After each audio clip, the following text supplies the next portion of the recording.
All right. Hello, everybody. We're back for, I guess, Voice of All Things Talks. I'm liking the way that sounds right now. Voice of All Things Talks, 1075. I here today, last episode we had Brago. Today we have the man, the myth, the legend, Mosh DMC. Yes, So sir. a lot of you guys, a lot of the OGs on my channel already know Mosh. But if you guys don't know, Mosh is one of the supernovas on TikTok, sitting at what 36,000 followers, Yeah. and I've not shy about this. The person who I go to, whenever I'm done with my chapter reaction, synthesizing all my information, I try my best. After talking about the chapter for hours, I still make time for Mosh's TikToks because his reactions and the way he picks up details that like nobody else notices, like even me. You guys sit there with me for hours on the chapter, and I go through it, and you guys are in there super chatting, yet somehow Mosh always finds a way to pick up something that we only notice like weeks later. And so go to his TikTok. If you're on TikTok, go check him out. He does also have a YouTube as well. Mosh is also the guy who, if you guys are happy about me being on YouTube, it's in large part because of Mosh. When I posted my first TikTok, first like few theories or whatever, Mosh was actually the first person to reach out and be like, "Yo, this is dope." And like Mosh was like a supernova at the time, and I'm like, "Oh my god, someone with that many followers saw my TikTok. That's crazy." And yeah, so like he's also the first person I collabed with, and ironically, it was about the Yonko stuff. Like we covered Big Mom, Whitebeard, Rocks, especially Rocks. We had a bunch of conversations. If Yeah, you guys, for sure. yeah, and those things came back like really, like everything we talked about came back really well because you use that logic and you figure out Buggy would be the fourth emperor, right? I feel like both of us were like, yeah, Buggy's gonna be the fourth emperor, but we knew Hmm. that because we studied the Yonkos with that Yeah. series, bro. Then Um, Aokiji. yeah, Aokiji too. Oh my god, I know we never post. Yeah. Well, you posted it before the Yeah. thing, but the whole Saul come back in the story, Yeah. we have receipts in our like. I'm not gonna go out there and like post up like, hey guys, we talked about it a year ago, Yeah. like but ironically, because my next video that I'm posting, I don't know if I told you, I'm posting the Rocks video. I don't know if you saw No. like me and Chestnut, me and Hidden, me and Larry going at it, and I'm like, no, all right, I'm just gonna post a video. So I'm Hmm. bringing back the rocks conversation now, and I wanted to have you here. Specifically, I was thinking like, who should I bring on for 1075, and I couldn't think of a better person. The reason why is because these chapters, these recent chapters, I think people, so I just talked to Larry on his live reaction, they're not Hmm. appreciating the details that Oda is putting in on Egghead. Like Yeah. every background character has a design. Hmm. Every part of the every panel, like when you're in a different setting, like even before in this chapter, for example, even Yeah. before who is it? Atlas tells us that they're growing organs. If you looked in the background, you're like, wait, is this like an organ place? Like if you looked Yeah. at each place, you could tell the numbering. You probably noticed it as well. The 1074, there was like that mini map, and that Yeah. mini map, if you dissected that, it paid dividends for 1075. You could And figure five. out Yeah. where everyone is. So those details are really really important, and I just want to hear your, before we get into the full conversation, like how you feel Hmm. about where we are right now in 1075, how the chapter felt, and what kind of details you picked up that you haven't really heard a lot of people talk on. So 1075 in a nutshell sort of opened up so much, specifically speaking with the Seraphim, because originally everyone was like, okay, it has to be one of the satellites that are manipulating things in the background. But in this chapter, Otis made sure to show us that all six of them were accounted for. And I was like, maybe York surprisingly is doing something in the background that we didn't notice. It's like her epithet is greed, so maybe she wants to be like the head satellite. And then this chapter, York literally gets one tap by S Snake, and I'm like, all right, so it's not York, obviously. But then Pythagoras was getting attacked, and then Pythagoras is now headless. I'm like the headless knight. Then I was thinking, okay, since Pythagoras was saying like, did my eyes deceive me? That means he saw something that was out of place or out of touch. And then we go to the discussion of Robin with the organoids, like you mentioned, but then also the cover story. Because you see Vegapunk with the five elders, and then the five elder was like, oh, Saturn specific was like, yeah, I met Vegapunk once, but this whole thing is very regrettable. And I'm like, okay, so the one time they met, that Vegapunk actually met the elders, is now shown on the cover story itself, and I think it's sort of starting to align. And I like how the only person that didn't have any like white details was Philip, as DCL will call him, the guy, the samurai with the sword. So I feel like it's really interesting with how things are playing out with the chapter, because I feel like Oda's putting all these things in place either to like what to bring us down a rabbit hole, or he's trying to like deceive us. So I'm not really sure where he's trying to go with it, but I think because of the silhouette, it makes it more interesting. And everyone's like, "Oh, it's Saturn, it's Saturn." I'm like, they were testing his food for poison. You actually think they would send him on the front lines with a Yeah. Yonko crew and Seraphim just running amok? Makes absolutely no sense. So I think it's really interesting to see where Oda's actually going to go with things right now. I think I have an idea. I have a couple ideas, but we'll get to that later on. Gotcha. Yeah, I think the so to unpack real quick, I think it's a TikTok thing. We call on TikTok. We call so the Gorosei member. Everyone on YouTube calls him Gandhi, but everyone on TikTok calls him Philip because Yeah. it's DZL. There's a creator who just years ago, maybe like 2021, just like made a video and went viral. We just call him Philip now.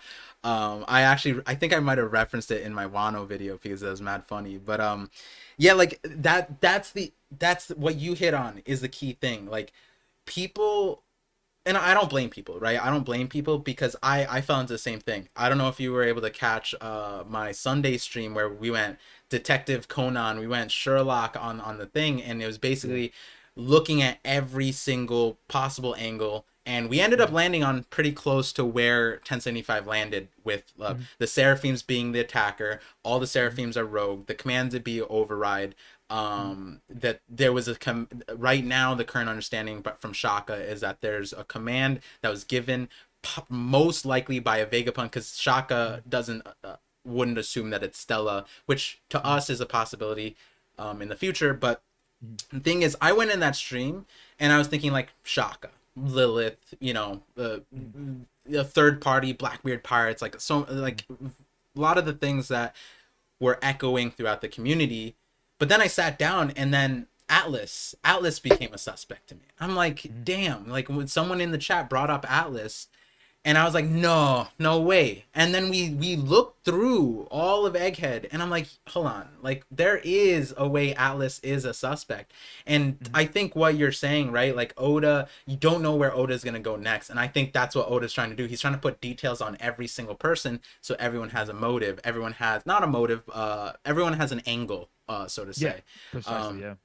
And it, when you said the York thing, right? The fact that the what you just said, like she got one tapped by the thing, to some people in my live reaction, they're like, maybe that's even more suspect, because Yeah. you would suspect the person who, like, you wouldn't suspect her now because she's Yeah. been turned to stone, but we know that you can we know that you can unstone yourself, but in Law's circumstance, right? Law Yeah. got turned into a woman, can undo it. Maybe York does that later on, or maybe York Yeah. has like a way to get out of it afterwards. And then you don't suspect her by the end of it because, oh, York was turned into a statue. Why would you Yeah. suspect it? And then dun dun dun, it's the Yeah. terrifying York satellite. But so I do. And oh man, there's so many Nah, there's a ways. lot of lines. Yeah. Yeah. And so I don't blame people when they're like, it has to be Shaka, it has to be Lilith, it has to be Edison. I think for me is the currently my best answer in terms of who caused the Seraphims to go rogue. I think Edison's the reason the Seraphims went rogue, Yeah. but there still might be a traitor outside of that, because if Edison Yeah. did it, like, Pythagoras said we might have made a grave miscalculation, that Yeah. would imply that, like, it wasn't intentional. But like what Shaka says at the end, it's like there seems to be someone who wants to kill us all. I think that's still there, but it's kind of like, is it intentional, or is there a third party and it's all being confused? It's very, very complex. But let's start with the Gorosei angle, right? Because I wanna let's start with the shadows part. Yeah. Uh, who do you think the shadow is? Because I agree with you. Saturn Yeah. does not make any sense to me. And Yeah. when people Not. brought him up, I'm like, I get it. It looks like it, right? But it's like, if he could just show up, Mhm. why take a boat? Like, why Yeah. is he with Kizaru? Why is he on Yeah. the front lines with an admiral Yeah. on his back? Like, if he could just show up in the front, right? Yeah. Like, so what do you think the shadow is then? So when people brought it to my attention, it's like, oh, it's definitely Saturn. Like Saturn's was like speed blitzing all the Den mushies. I was like, first of all, one Saturn would need to know the blueprints of Egghead Island, in and out, and know where all the Den mushies are. So I'm Right. like, that in itself, I'm like, Which gets debunked because yeah, of the cover story shows us he said I met him one time, yeah, exactly, and that was hmm the one time. That was a long time. exactly, Apparently that's before O'Hara. Like, I haven't compared the skull sizes, but yeah, Vegapunk's head wasn't so. yeah. But go on. And then it was like he's like this like Saturn like Cronus being able to control time. I'm like, all right, if he's able to pause time, right? What would be the point of one going on the warships? Two, Centaur sent the Mark threes to the shores. Do you mean to tell me that the warships, not just one, multiple warships pulled up? Centaur did not notice. Kizu just stayed on the ship. Saturn was like, I got this. Infiltrated the Frontier Dome, deactivated the Frontier Dome, and then started attacking Nenden Bushies, and then gave the Seraphim an order. I'm like, that doesn't make any sense. And if you realize the Frontier Dome was opened before we even got introduced to who Saturn was. So what that timeline doesn't add up. Yeah, right. And I was like, okay, that already Saturn out the window. Then people saying it's Esper. So I was like, okay, there is a line for it being Esper because the silhouettes do sort of match up. And I know like it was like a incorrect translation, but like Lucci was talking about how the Esper was a troublemaker essentially. And I was like, Mm-hmm. oh, maybe that sort of plays into how things are going. But then I was like, the Frontier Dome was opened and all four Seraphim were accounted for. Again, we have Esper, S Hawk, S Snake, and who am I? S Shark. So I was like, all four were accounted for. So I'm like, it has to still be a third party. And the reason why I was sort of I made a video about it possibly being like Katarina Devon and the Blackbeard Pirates was because of uh how the timeline like sort of played out. Like we got introduced to the Seraphim on Amazon Lily. Katarina Devon was there. Kobe got taken, and then the first time we got introduced to Egghead Island itself, we also were introduced to G14, the naval base of where basically Kobe sort of or where sort of resides. Right. So it makes sense that like if Blackbeard knows Lunarians and now sees this weapon that they have, it would make sense that he would try to like figure out some more information. Like maybe not physically get one, but like sort of figure out like what's going on, who created this thing. Maybe he already knows it's Dr. Vegapunk because it's Dr. Vegapunk. Right. But I mean, everyone should know yeah, Vegapunk from the newspapers. And the yeah, thing is, I pointed out, it's like every time we see in Blackbeard, he's getting updates from the newspapers, and every yeah, newspaper go back in the manga, there's Vegapunk on it, right? yeah. Every single time. Yeah. So then I'm thinking like maybe he sends Katarina Devon to go infiltrate the naval bases because it would just make sense. Because not only do we have Blackbeard having a connection to Sword, then we'd also have someone physically going to Sword. And then we're like, oh, Blackbeard's Garp is just gonna show up on Pirate Island. Hachinosu and fight Blackbeard. I'm all like, wouldn't it be interesting if Katarina Devon's like, yo, Blackbeard, Garp is about to pull up. So like Garp thinking, oh, he's just gonna run down, but now Blackbeard sort of has a plan ahead of him, like, okay, he's about to show up, so now I can prepare for him. So then like I'm thinking Katarina Devon possibly snuck in, and then she possibly ordered the Seraphim. Maybe she kidnapped Vegapunk, maybe it was Shiryu, maybe it was Caribou. And then I was like, okay, another line of thinking is possibly Caribou because it's shown better in the anime. But when Caribou first got introduced in Sabaody, he was able to sort of sense the Marine that was like behind the wall on the Dendemushi calling for reinforcements. And he's Yeah. like, did you just call for Marines? Is this the reason why all the Marines are here? And then the next time we see Caribou in Udon prison, sort of finding the boss snail, and he was able to tell Rizo that all the snail signals are very weak and they need a boss snail in order to send out the wavelength, the wave signals, and then he not only figured that out, but then he also found the boss snail. So I'm like, okay, that's twice he sort of had interactions with sort of finding the Denden Mushi. So if there was one person that was in their Frontier Dome that would want to like that is able to take out the Denden Mushi, but also want to cause chaos, it would then be Caribou. So I was thinking, okay, so we have Caribou. Caribou also has a way to hide Vegapunk without Vegapunk being seen. He also has a way to maneuver around Egghead Island without being seen as well. But it all brings me back to three things that were said in the story, or the three topics about One Piece. One Piece is about will and ambition, Mm-hmm. right? Oh, maybe four things. So four things. One Piece is about will and ambition. Vegapunk said he created the strongest beings in the world, or ever in existence, right? Yeah. So one, we already know like strength is very allocated towards will and ambition. And then when Zoro clashed with Mihawk, he said that, or S Hawk, he was like, "You seem more human-like than him." And then it was this chapter with Pythagoras saying that it is a great miscalculation. And then also you can go back to Sabaody as well when I think it was PX0.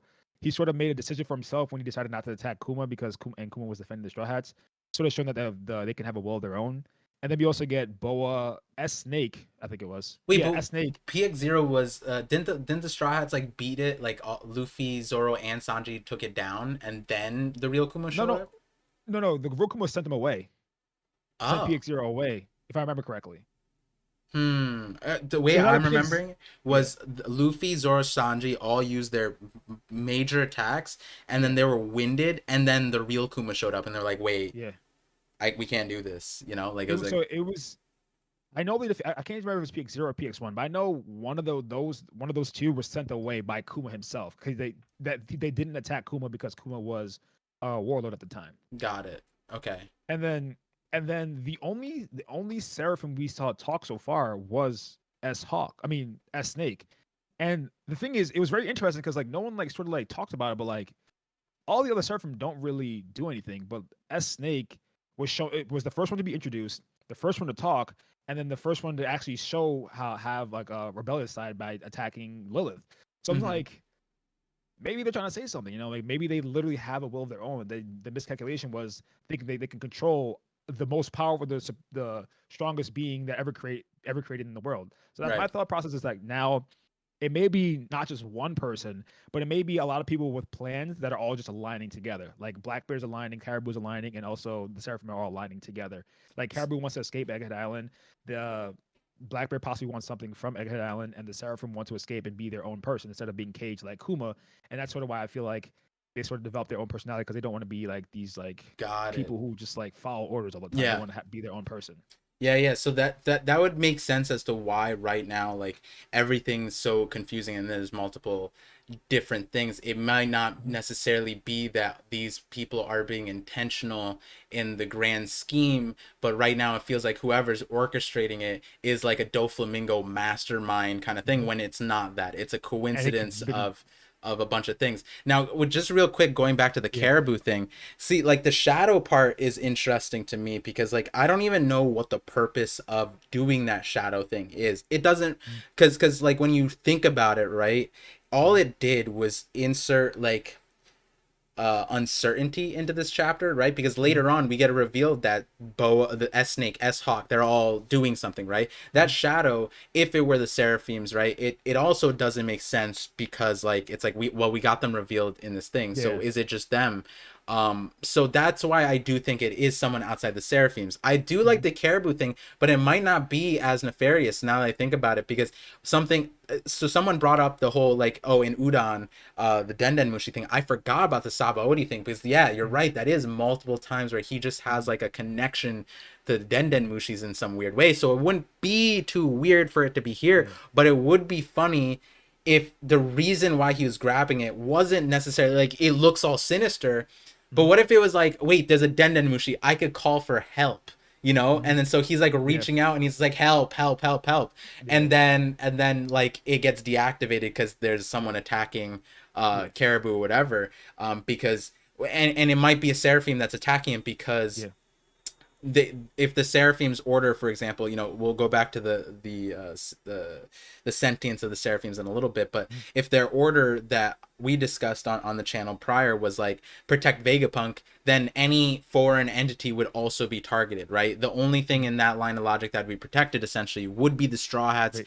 Mhm. because they're all the Vegapunks essentially know that the Straw Hats are supposed to be the way out, right? So Yeah. it wouldn't make sense for them to be targeted at the moment. And even Zoro's line, Zoro said that they're not like he clarified that like they weren't going for me, they were going for the CP0, and I Yeah. had to like fend them off. Yeah. Like at no point did he say like he was threatened. Maybe he Yeah. was, but it's weird that Oda Oda through Zoro emphasized like they were gunning for CP0.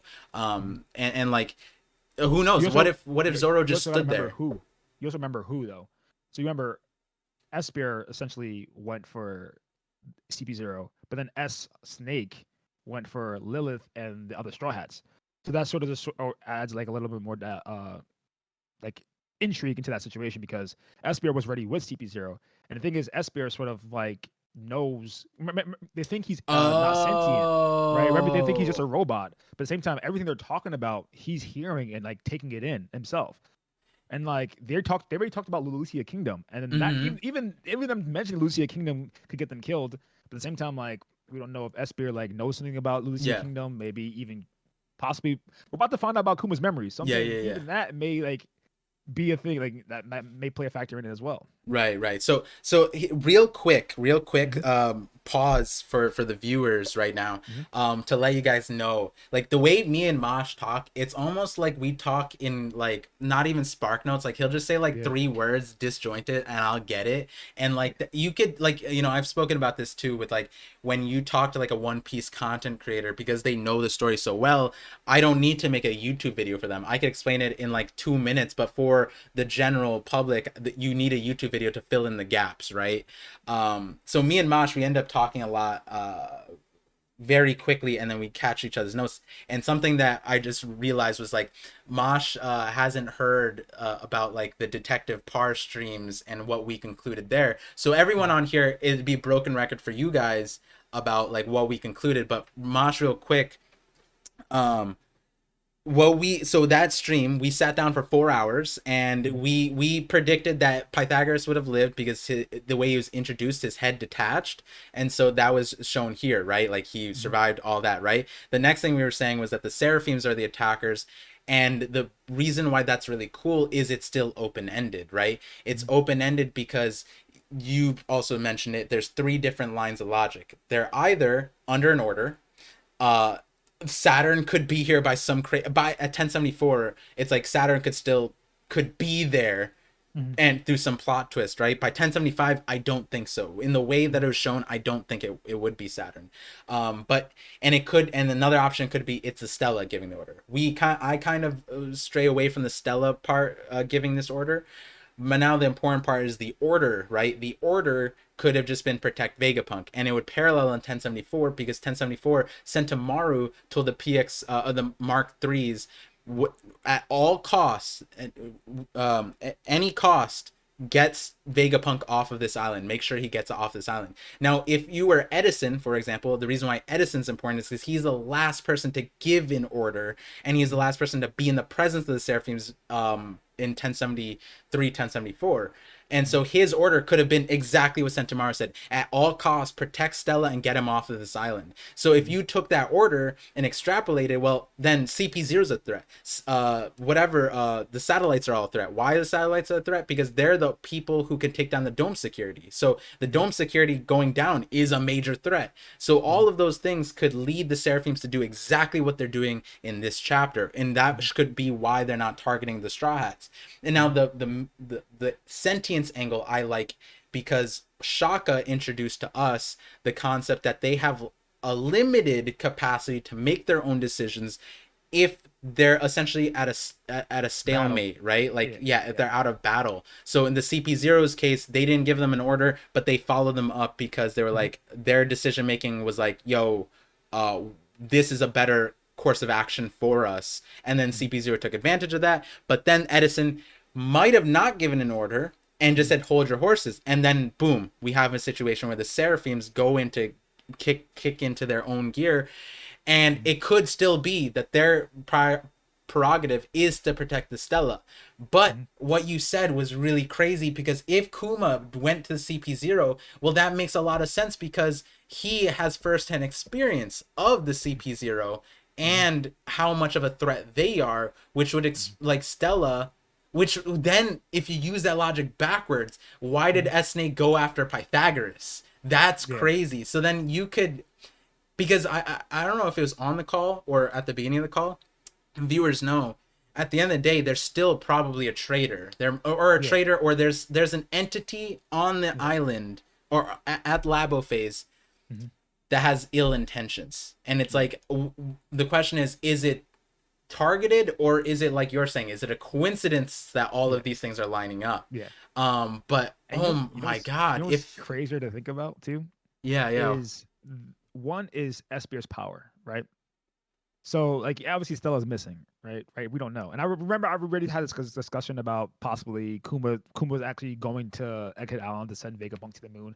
But you never know. Like maybe Espier sent Vegapunk to the moon, or that's why we can't find the Stella body. Mhm. But Well, it's Espier's ability. you're Go ahead. aware Stella has warping and invisibility. Yeah, yeah. I'm saying Yeah. yeah. So he can. Yeah. So, so I was like, that's how in my video I was talking about how like how each of the scientists were implemented like at one phase. Like so, pre time skip we had Dr. Hogback, and essentially Dr. Hogback and Mori were doing what we later on find out the Mad's doing. They were bringing back Oh, old core, true, true. creating Yeah. people, and then basically Moria took Luffy's shadow and essentially recreated not only a giant but also a giant with Luffy's devil fruit powers because of his power. Right. And then we also got introduced to Kuma. Then we got introduced to Kuma's power. We got introduced to Ace, which sort of like spring catapulted us all into Sabaody. Sabaody is when we got introduced to Kizaru, Sentamaru, the Pacifistas, and then post time skip right off the bat we get introduced to Caesar, Punk Hazard Zoe. Then we get introduced to Judge with cloning, and then we get introduced to Queen with the plague.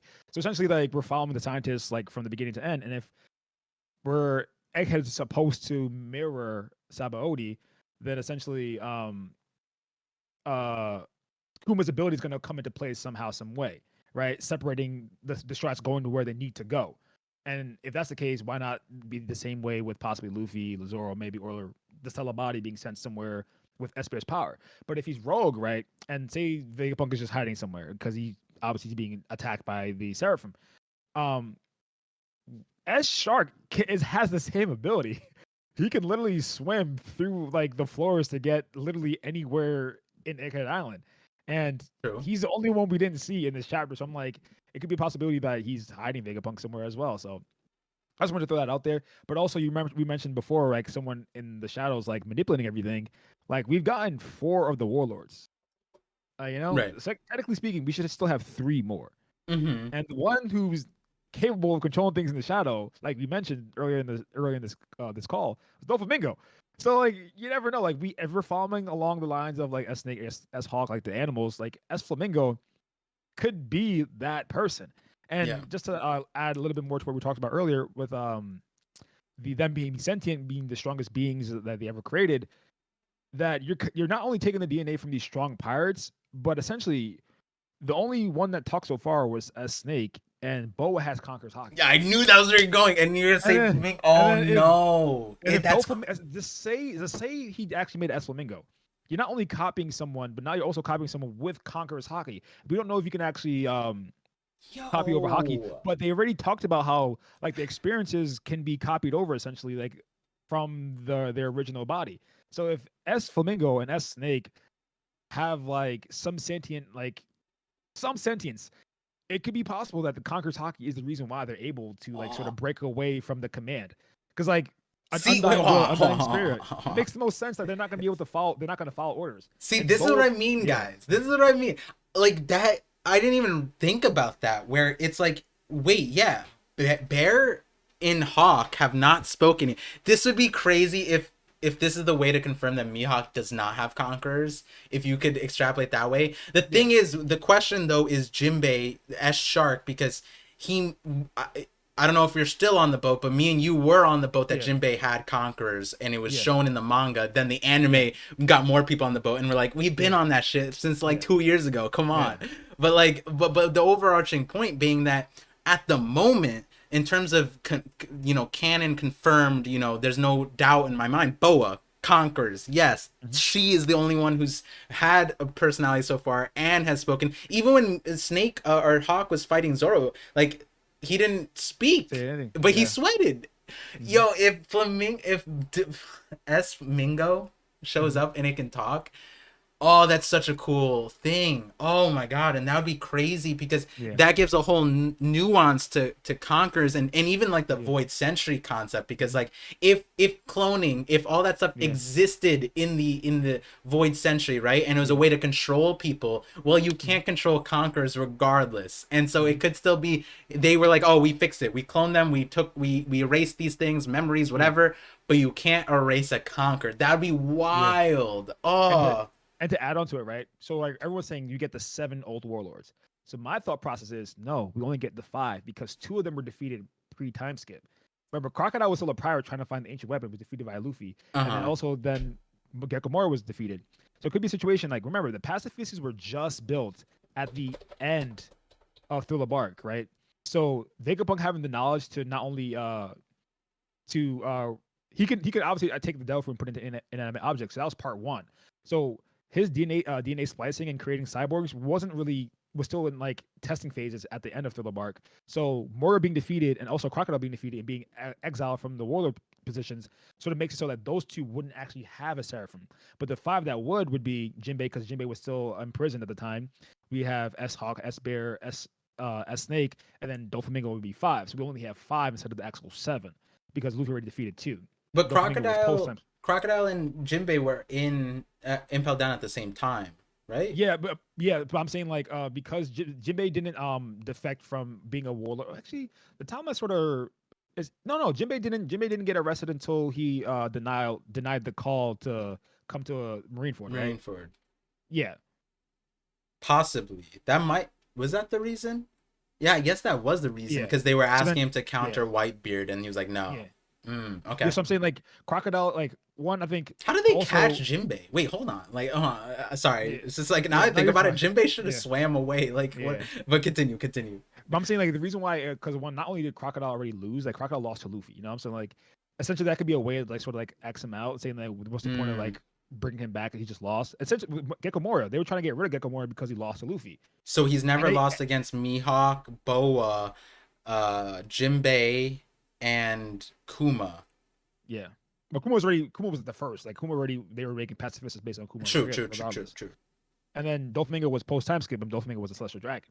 But I mean, it could be a situation where Doflamingo doesn't show up in just the 4, but I don't think they would just make 4, especially specifically those 4, you know? Like, I get it. Actually,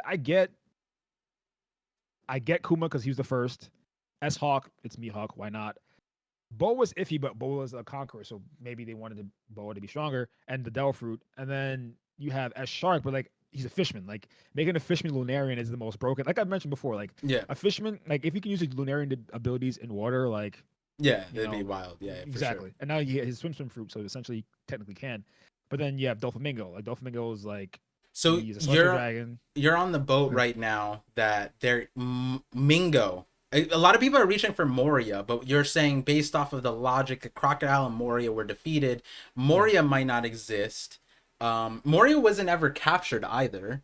they try to kill him. They Yeah, to try. get his fruit. Oh, could that be why Yeah, they in Marineford afterwards they were trying to get Doflamingo to capture Moria? It could be that they were just trying to clone him. maybe. But I'm saying That like is the way I'm crazy. thinking why they didn't is because they lost. Like I'm Yeah, not saying because they lost they didn't get it. I'm saying that because they lost is why they don't right, have them. right. So, but one way or the other, the timeline of it when so Mingo, if because there's a lot of people who think Moria is coming back, and you brought it up with the shadows Yeah, thing, like yeah, connecting the shadow to Moria, all that stuff. yeah. When Pythagoras showed up, so many people thought that that was Moria, even Hmm. though Pythagoras came up later, and it's like no, Yeah. like that is Pythagoras, but people are saying like that might allude to the Hmm. fact that the next time we get it like we might get that same foot design and Yeah. then it's not Pythagoras, it is Moria, but like Hmm. young Moria actually looked kind of like dope. He didn't Yeah. look like the current Moria, but and that's Yeah. how the Seraphim would look. But that Yeah. aside, if it were Mingo, you're on the boat that Mingo would show up. And so it how much stock do you put into that right So now like of that showing up? so like we already discussed like the recreation of the Rocks Pirates, right? And I'm just Yeah. thinking, all right, um I want it so that it is the strongest Yonko crew that no one thought would come about, right? Mm-hmm. Because remember how we mentioned like on Larry's podcast when we were all there, we was like talking about like how basically Dr. Vegapunk is a walking ancient weapon. He Yeah. has the Sea Kings, basically can recreate them. He can basically recreate weapons that are like Pluton. We don't know what Uranus is at. Saturn, Uranus, that may play a Right. factor Right. later on, but who knows? Well, he recreates these beings that are replacing warlords, right? And if you're replacing warlords, essentially you're using the only thing that deters other pirates from being pirates is not really warlords, but are Yonkos, right? Mm-hmm. And that was like the whole premise. Like you have the split of power, you have the warlords, you have the Yonkos, and you have the Marines. Like So the now fact you that get he doesn't have an S dragon Kaido like no, is a travesty. that's what I was getting to. That's what I was getting to. Oh, So my bad, basically, my bad. I'm saying like they would have the strongest you would have the strongest Yonko crew because essentially the only thing that can actually physically deter pirates is other pirates, and you have Yonkos that are basically have Yonkos and territory. But warlords. now you have the strongest beings in the world are their own crew. Like maybe it is Doflamingo who's the captain, or maybe it is a stronger being that they first started working on even before Kuma, and that would be S Dragon Kaido. And I already talked. Remember, I talked about it that one time, like with you inside. The what would be the Devil Fruits for all the Seraphim, and what would be the Mm-hmm. Devil Fruit for S Dragon if he was thing. Yeah, yeah, And we yeah. talked about how we already have essentially we have Kizaru with all the pacifists and basically all the Seraphim right now. Aokiji we don't really know yet, but maybe. But then we have Akainu. So like Akainu with S Dragon's power, like that, like if they were truly trying to create the strongest creature, right? The strongest beings in the world, why wouldn't they take the strongest creature in the world, right? It makes the most sense. We've already seen that he can copy the Devil Fruit. We've already seen that he's possibly used some of Kaido's lineage to create other Onis. So why not make S Dragon with Right. the most powerful offensive fruit there is, and essentially you would have the strongest Yonko crew that no one thought would be about. And then Kaido Yeah. also have Conquerors Haki, so him being able to defy orders already plays in line with what I was talking about. But that's complete headcanon. But at the same time, it's interesting to think Doflamingo has to be. I think Doflamingo has to be a Seraphim, but S Kaido is very S Dragon is very up in the air, which would be I really interesting though. Yeah, yeah. So like here's my pushback on why I feel like there aren't more seraphims. Mm-hmm. I'm accepting that there might be more. I know Mm-hmm. last chapter I wasn't really on board. Like I don't know what people are saying that there's two more doors and that could be two more seraphims. I wasn't really Mm-hmm. sure. They were like looking at the cameras. Can't say for certain. But the reason why I think that there aren't more is because right now, or there aren't more on this island. And the Mm-hmm. reason why is because um the reason why is because Vegapunk Shaka dispatched everything, right? Like they Mm-hmm. dispatched the Seraphims in the first place. So if they had more and they were going on an all-out battle, then why wouldn't these other Seraphims already be out there? And Mm-hmm. that, maybe there's a Seraphim that they can't control or something like that. Maybe there's a Seraphim that's too young. That could also Mm-hmm. be another thing. Because technically, if Doflamingo was the one, then he recently got put in Impel Down, right? And Mm-hmm. if Impel Down is the conduit to becoming a Seraphim, then because Boa went through the Impel Mm-hmm. Down, thing. Like there is a line of logic. We don't know with Mihawk's situation, but maybe Doflamingo's like everyone else is what, like 8 or 9 or something like that, Mm-hmm. however old, and then Doflamingo's is like 4 or something, like because Mm-hmm. it didn't have enough time to age. And we know that accelerating aging does exist because Germa's clones age 20 years in the span of 5 years. So Mm-hmm. Vegapunk could have a way to expedite that, slow it down. We don't really necessarily know. Mm-hmm. But that's kind of why I don't think that they're, and the other thing was that the constraint on the Seraphims was money. And like uh it one thing, it is complicated. There could Mm-hmm. be, I'm not leaning towards there's being more. I'm open to it. I do like the idea that if there is a Mingo that conquers Haki aspect of Mm-hmm. it, really really flies high in my book. Mm-hmm. um so I guess like at this point, the next question too, besides the Kaido thing, because I think we're just not gonna get a Kaido Seraphim because it's too Yeah, which is the broken. Like yeah. it would make sense because Kaido was the first thing that Vegapunk Yeah, had. it wouldn't make sense that they didn't. And I was thinking like maybe the reason why we don't see them is because the Seraphim, they're one's protecting the celestial dragons. Because like we have Kizaru there, but now Kizaru left, right? Yeah, So you can say yeah, maybe Alkainu can do it, maybe Fujitora and Green Bull, but now we know Green Bull's already away. You got Captain yeah, Weevil. We know Kainu really doesn't. I mean, maybe it is just a Kainu just there protecting all the elders, but at the same time, it could be like the reason why they know they're safe is because they have Kaido in the back, you know. But also, what I was saying is, like more or less on your point was like Doflamingo is the newest one, right? Yeah. And that's the reason why he's not able to actually go out and fight because they already said they have to go through testing phases, and Yeah. that's why like even Frankie using his lasers was like, It's yo, whoa, scary. like stop him. But then I was thinking also when Bonnie gets emotional, her power shows that she doesn't have to touch you. Wait, Because really? we saw, yeah, it was Chopper, Jinbei, and Luffy, and I think it was she aged all of them. Luffy got older, Jinbei got younger, and I think Chopper got older too or Oh. younger. She didn't. I don't think she touched all three of them at the same time. You know, I think it was like her emotion sort of like had like an AOE type of effect. Wait, but wasn't she trying? Correct me if I'm wrong. Wasn't she Mm-hmm. trying to? It was off screen because they were Mm-hmm. trying to make it so the Kuma doesn't recognize them. So she had to do all Mm. of them. I think. I thought they changed. Hold on, I don't remember. I don't remember top of my head, but I thought it was like more of like she sort of like changed them all. We can go back and check right now. I don't know if you want to do that. I think that would be 1061 if It was I'm. very early. Yeah, 1061. Yeah, we could check right now. Um, and so one other pushback that I want to give on the sentient part, so that we have Yeah. something to come back to also, Mm-hmm. is I think for me the sentience thing is there, but I Mm-hmm. don't know if it's right now. Like it could be working up to the point where like S Snake and S Mingo being the conquerors, they could be the trailblazers in like being their own people. But I don't know Mm-hmm. if it's right now, and the reason why is because the emphasis on the commands, right? York Mm-hmm. emphasized like Edison wasn't the last thing that your command was this, and then Shaka says this was your command. Now you could take that Mm-hmm. and say that like, oh, maybe they don't have a command, but the thing is what was emphasized at the end was that because Shaka couldn't order them, Mm-hmm. there's a prior order that he can't override at the moment, which implies that, yeah, the last thing that Edison, quote unquote, said was hold your horses. Mm-hmm. But if they were on their own autonomy, right, Mm-hmm. then the next order would make them stop. But it's not making them stop.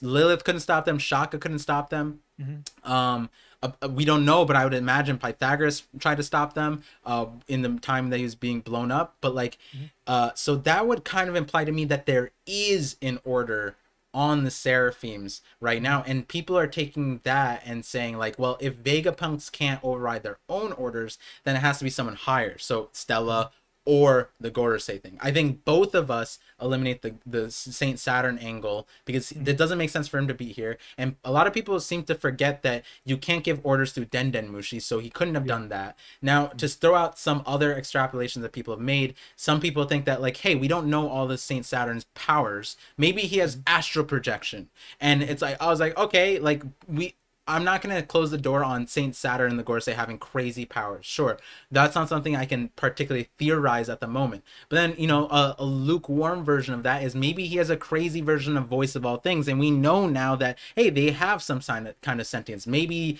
they tap into some kind of like Voice of All Things that the Gorosei have, and Mm-hmm. I wouldn't be opposed to that. But at the moment, theorizing about the Saint Saturn is crazier than just reaching in the dark, right? So Yeah. the Stella angle is interesting to me.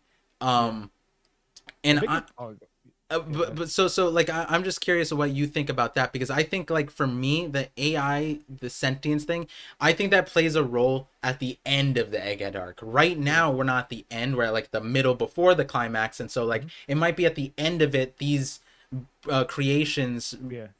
because at the end of the day this is the flaw Yeah. is that they don't have autonomy over themselves, so then Yeah. they go and kill people that they their own home, like where they were born, right? Pythagoras Yeah. is like, oh, how are they destroying their own birthplace? Well, it's Yeah. because they're giving orders that go against defy their being, right? So Mm-hmm. by the end of the story or the end of the arc, it would be nice to see that they get that, and I Yeah. think that's an end of the story thing, not a current story thing. Yeah. And right now I think it is a command, so I'm curious Yeah. what you say about that. Does that change your mind? Does you think that it's like it is a Stella, it is one of the Gorosei, not the Gorosei, the current satellites giving like Mm-hmm. an order and they went rogue off of Yeah. that? So a couple things. One, you were right. It was they changed their parents to avoid the police Kuma. Okay, got it. But two, voice of all thing angle I do like because Hmm. right now we only have a couple people. I Voice like of it, all things. but we Yeah, I like can't it a hold lot. on to it right now. Yeah. Which I mean, it could be plausible that he does have the voice while things talking to them because but the thing is, like, I was gonna say, who can would Luffy not be able to sense it? I don't know. Like, it's like, Yeah. When I think Sai brought it up to me, and I was like, well, we do know that there's selective voice of all yeah, things. Like when Luffy yeah, used it on Onigashima, Kaido should be like they were talking about hearing voices all over the place, and like, hmm but he only Momo heard, right? So like, no, and Lost Crew though. That's what I'm saying. yeah, Like and Lost Lost Crew. Crew, true. So I don't think he was directing towards them. I think he was strictly direct. That's why I'm like, it's like, It's but iffy, yeah. let's not go down that. My one problem is right, is that the Vegapunk is the most knowledgeable man in the world, right? He already knew about his imminent death, Yes. right? So my thought process is, Well, you here, already, before that, yeah, Shaka said he yeah, was gonna die. We yeah, don't know about the upload thing, so like maybe Shaka yeah, true. learned something. But go on. I just want to preface So that. you already know, like, CP0 is in direct command from the Celestial Dragons. Hmm. Or so because of Stussy, we already know that even if you make it off the island, the people you're with, the Seraphim, aren't your ally. Yeah. So because I don't think, and I know for a fact Vegapunk does not know Saturn's coming, because if he did, it would make literally zero sense that he now knows that they're trying to kill him and then keep the Seraphim alive, and then Saturn's coming. So essentially, it all plays out that if Saturn comes, I'm dead, and keeping the Seraphim alive is the most detrimental thing to me staying alive right now, right? So because of that one thing, sort of makes me believe that um so it makes it more interesting, because it could be a situation where Stella is trying to eliminate this trying to set the stage for when Saturn does come. But because of what Stussy said, right? Only the fourth person in command needs a ship to command the Seraphim. The Centaur doesn't need one, the Vegapunks don't need one, and Saturn doesn't need one. It's literally just voice command. Like, once you hear them talk, you gotta do what they say. But this Hmm. also leans more on the Katarina Devon possibly being a possibility, because if Katarina Devon turns into Stella, you can just tell them to take out everyone in the Frontier Dome, and they would listen. And because another Vegapunk can't trump another Vegapunk's order, then that one order can literally set them off to do whatever they need. Yeah. But I don't know if we talked about the Katarina Devon angle, because yeah, like a lot of people who are listening might not be like, yo, there's not a third party. So in the detective thing stream, we actually, so this all stemmed from Atlas, actually. mm-hmm, Atlas being the least thing mm-hmm, suspected. yeah, But one thing that we kind of laughed about was that, you know how like Atlas had the wrong number, and then yeah, immediately Oda corrected it, and like I'm like, when yeah, has Oda ever done that? He's had yeah, mistakes. He's come out on the SBS and be like, you guys don't know about all these mistakes, but like yeah, blah blah. But then here it is, and I'll be like, yo, that'd be an Oda troll thing to like say yeah. that it's corrected just to hide it. But Yeah. point is like, But we wouldn't were Katarina Devon be able to turn into Stella too? so Into Atlas? that's where it gets interesting, because it Yeah. doesn't even need to be a Katarina Devon angle, because there are holograms. In Mm-hmm. Atlas showed us that she could just conjure up a new person, and you would never know the wiser. You would never Mm-hmm. know unless you have the gloves on and you actually like, Mm-hmm. that's only you interacting with that way, and that would be a way for you to show that this is a physical thing. But nobody, unless they like actually interacted with, they would be Mm-hmm. fooled, right? Yeah. So you have holograms now that were introduced to us with that component that throw a Yeah. whole new wrench into this thing. And like you're Mm-hmm. saying, we don't know how the commands are given, because it sounds dumb to me. It sounds dumb Mm-hmm. to me that because York apparently imitated Edison's voice in this thing, Yeah. and like that seemed important to me, because I was like, yo, that might mean that like if you use Edison's voice, could you change the command? But like, is Yeah. it as simple as just mimicking the voice? Because like, yeah, you have Devil Fruit with clone powers that like, Mm-hmm. Bon Clay and Katarina Devon could just Yeah. throw this all through a loop. And if it is that simple, then Yeah. like, I don't know. It's like if like a how And that's my angle too. That's my angle too. like that could be a fatal Yeah. flaw. That could be the grave Yeah. miscalculation. Yeah, that's something, and that's why I think it's because it's so easy to manipulate the Seraphim, and the fact that Saturn is coming, it's like Hmm. it just doesn't make sense that that's going to still be like, if they're meant to be the most powerful, it's either one or two things are going to happen.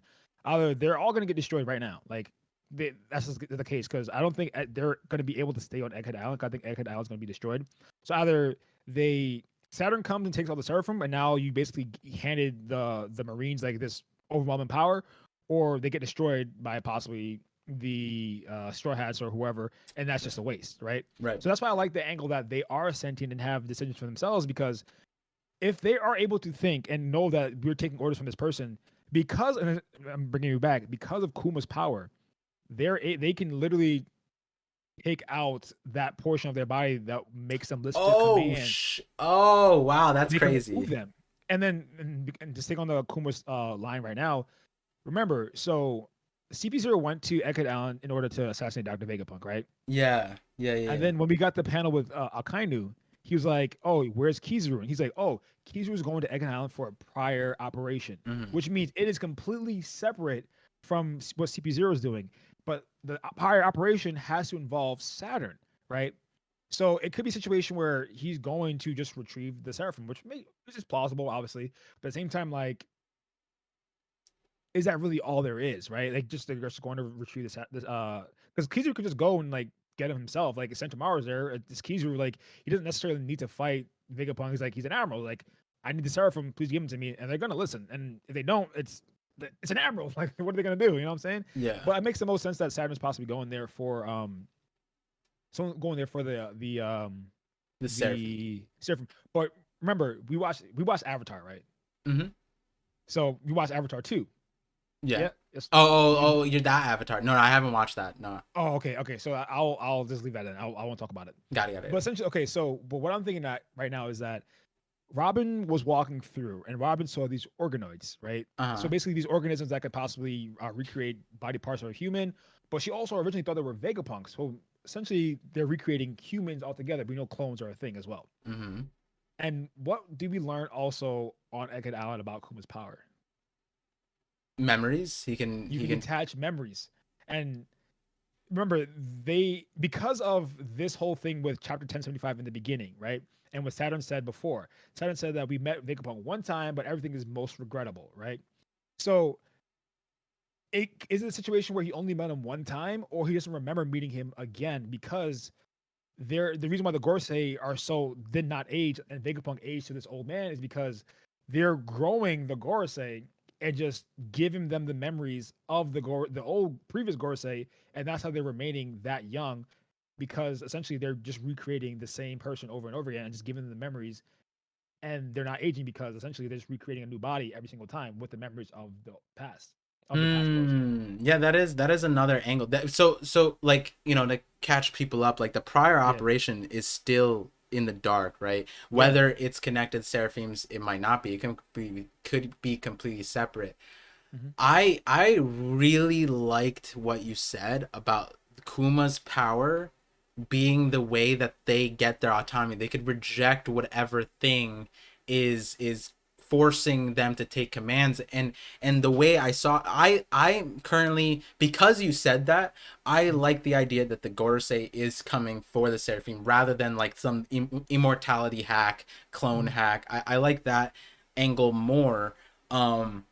Reason why is because then you have essentially a ticking time bomb, which every arc essentially has, right? Like yeah, Onigashima falling, Fishman Island Noah falling, hmm right? Doflamingo Birdcage. There's always a ticking time bomb hmm with arcs, right? Punk Hazard had the Shinokuni and various different things, the time limits, right? Buster Call for Yeah, there's Gorosei, always a time limit. Izanami. And the Gorosei guy, though we don't have a time limit, we do have a restraint. And the reason why is because if he shows up, he now has access to Seraphims. Now, regardless of how strong you think they are, I don't think that the Straw Hats are going to kill them because they Oh yeah, already no, had not at all. qualms with attacking them in the first place. They Yeah. resemble people that they know. They can't just attack them. They're not cold hearted. But then also the satellites and Vegapunk themselves, they wouldn't want, like, they're allies of the Straws. They're gonna be like, please don't destroy them, right? It would Zoro. I feel like Zoro and Luffy could just crack open the two Seraphims right in front of them.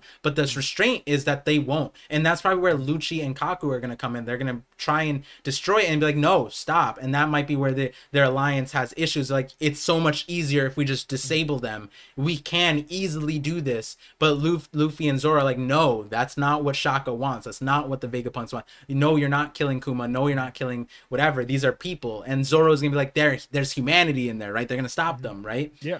But so that's a way that when the Gorosei Kai comes here, they're still gonna be there despite them being the primary antagonists right now. But if the ticking time bomb is constrained on the Seraphims getting their own autonomy, then by the time the Gorosei guy comes here, the Seraphims cannot be controlled because one way or the other, whether I think the Kuma thing is my favorite way where they could just Kuma slap out the code thing and then you know they get their own thing.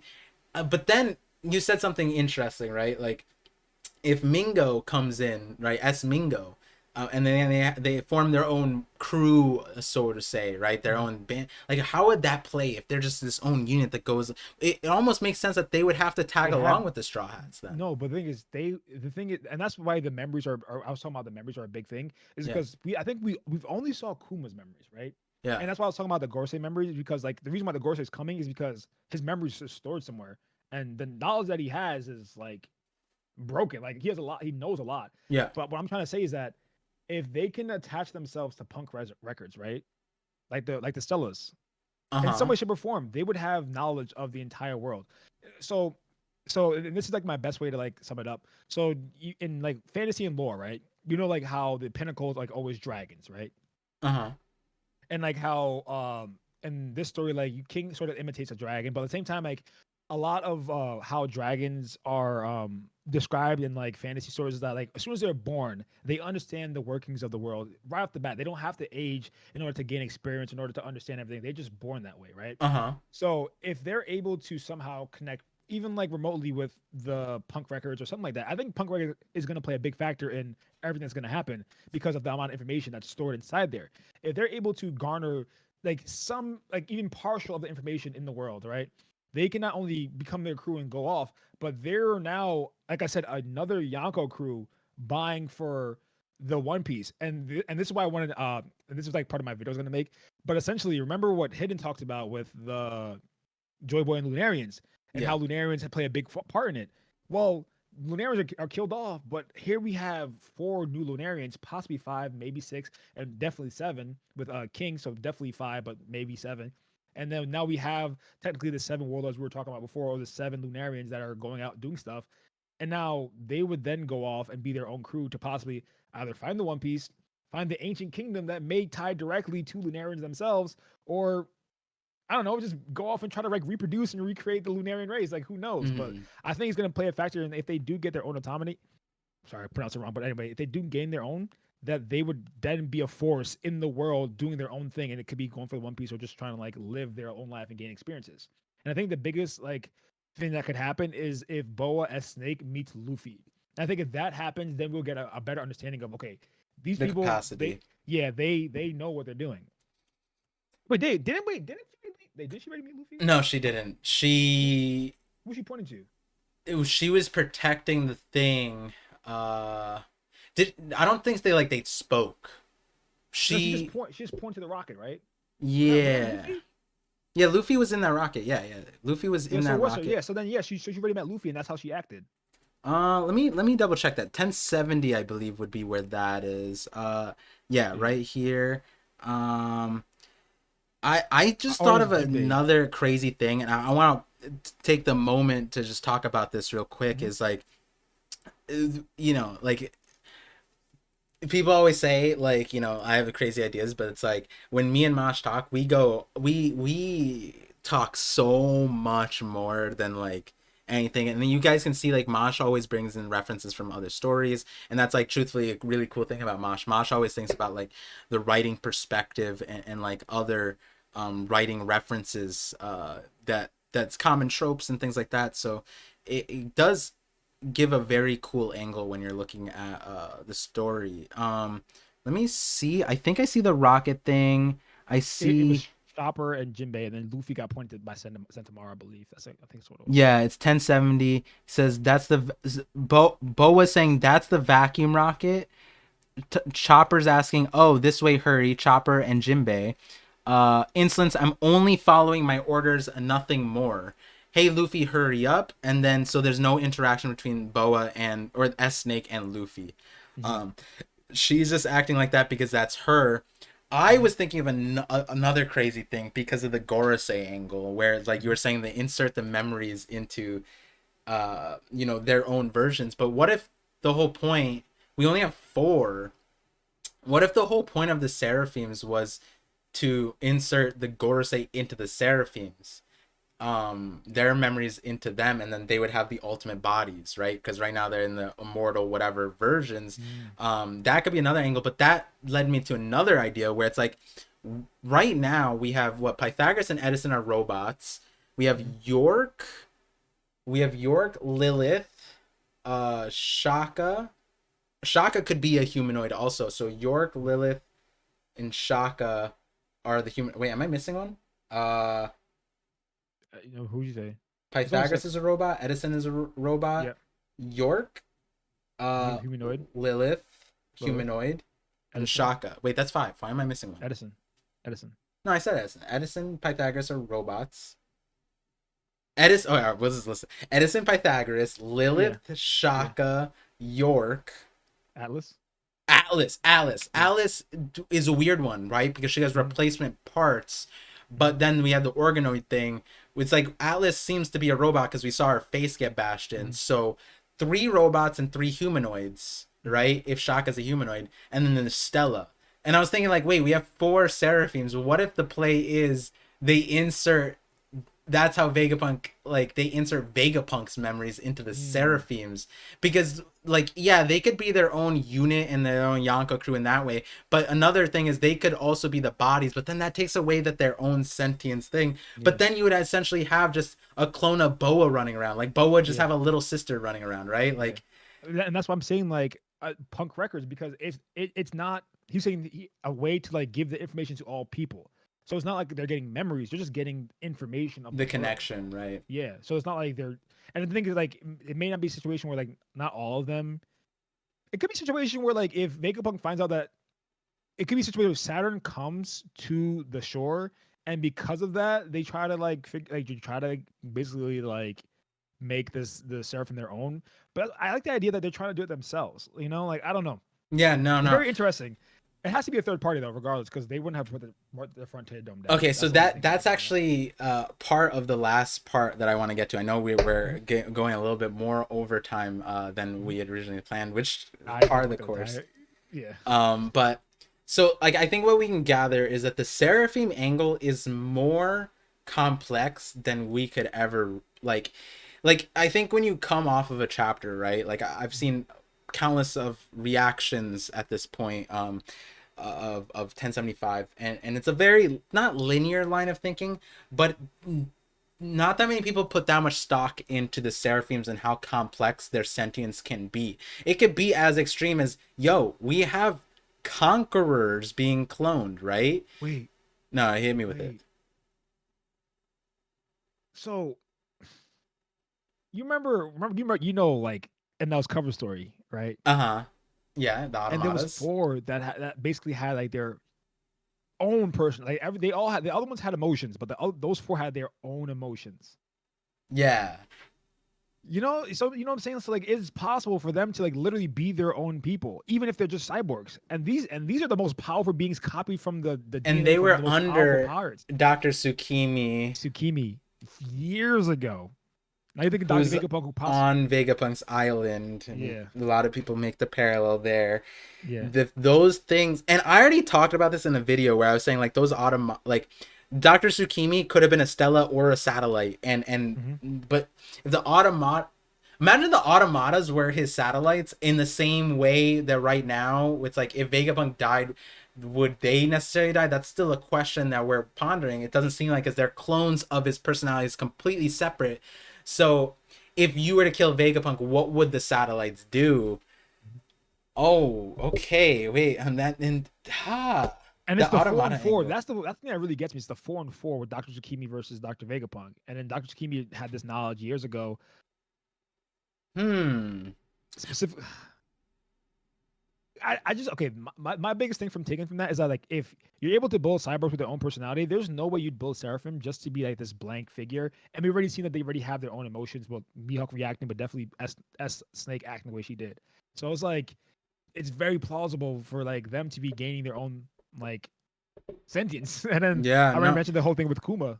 I think that plot line goes thicker. So like, yeah, to summarize that portion of it, I think like it there's so many ways that these seraphims become a plot twist, and I think every chapter like you're saying, it grows towards the seraphims being the major crux of this, because something that I like I want to like really drive home is the concept of the autonomy, right? You said Mhm. it. One of the main thematics is will, right? Willpower, Mhm. free will. Well, these seraphims don't have willpower. That's what you were Mhm. highlighting, right? Like that's the whole point of these seraphims don't get their free will by the end of it. Then we go to Bisu Town again, where they don't have the willpower to not smile, right? Like Mhm. that, and that rubbed everyone wrong, right? Why? Mhm. Because it seemed like something that might have been fixable. We just didn't address it.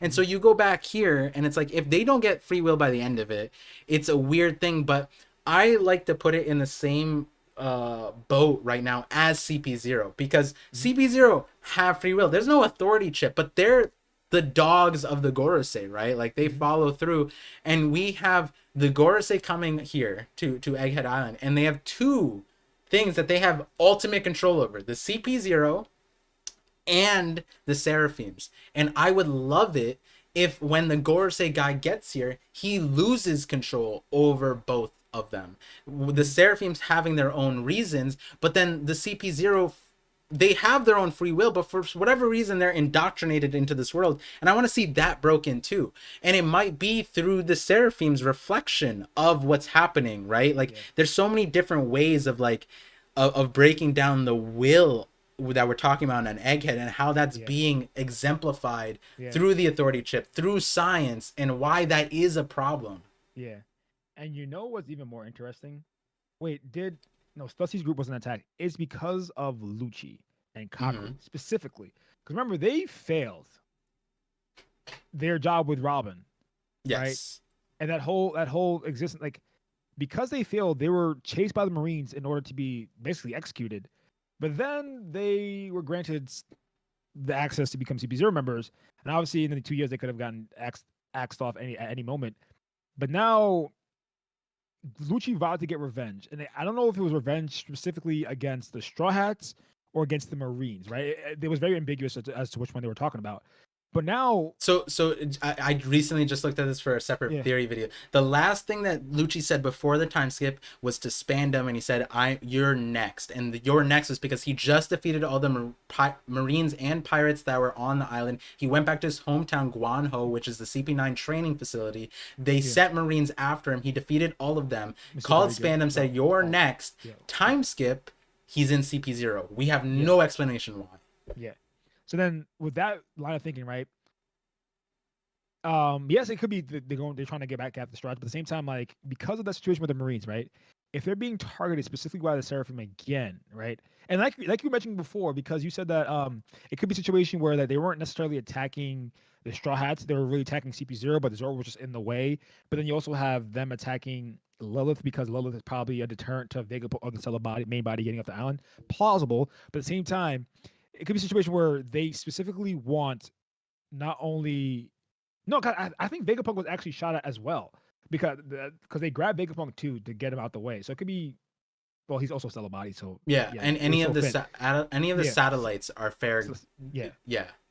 So if that line of thinking is true, it's plausible. But at the same time, like they see now how dispensable they are, especially if I forgot the name of the guy who survived Kaido. Kinemon? Kai- no, no, no, the CP0 agent. It Oh, was like oh, Mark or something. Like Guernica. Mark. Yeah, yeah, him. Okay. Wait, Yeah. what was the really generic name that one of them had? Joseph. Joseph. Yeah, yeah. Yeah. That's what. But essentially, like Why they did you realize just how. laugh at the dude, bro?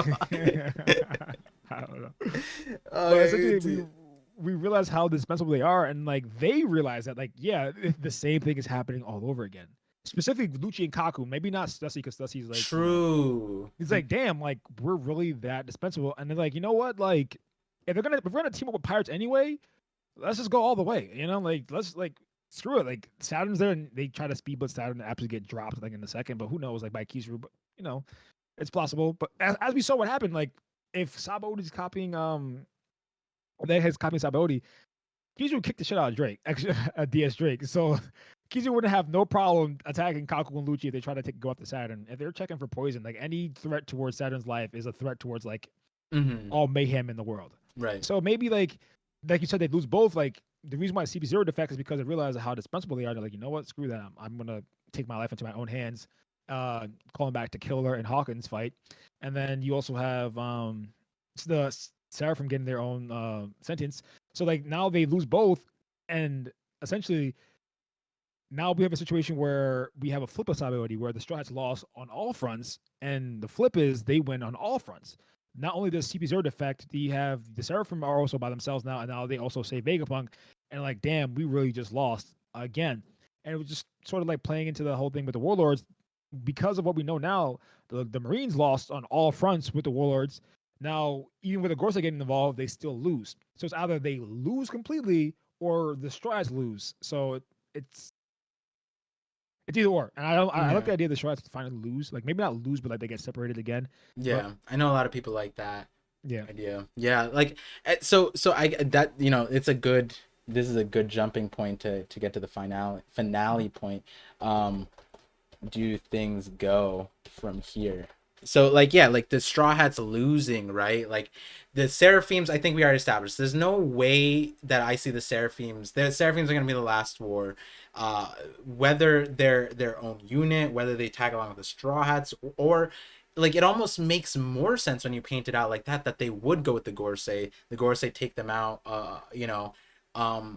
that could be the way to dispatch the CP0, right? Like, why even have CP0 if you have the Lunarians, or the Seraphims? But then again, they're not infiltrated, they're not spies like that, right? You can't really hide a Lunarian Mihawk boa, right? Like that's not the wings, the infiltrate. skin, the hair, you're like, oh, Yeah, yeah, this guy exactly. should So not be here. and then like painting the angles out, it's so complex because like what you just mentioned too just ring in my mind that like when you really think about it, the CP0 Gorosei angle is even more confusing because if the Gorosei guy was going there for his, like, let's say that they were going there for bodies, right? Like bodies that they could transfer themselves into, right? Mhm. It's complex because that would imply that they needed Vegapunk to do that. But what Mhm. what did they do prior to Vegapunk? You know what I mean? Like there had to be something that they did prior to Vegapunk, but if Vegapunk's the only one to do that, then that doesn't make sense. But then on top of that, if the Gorosei ordered the CP0 to kill Vegapunk,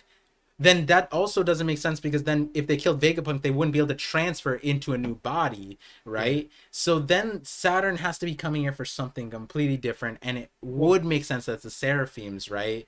but he also said it's most regrettable though. That's because like he knows like this is the last time he can do it.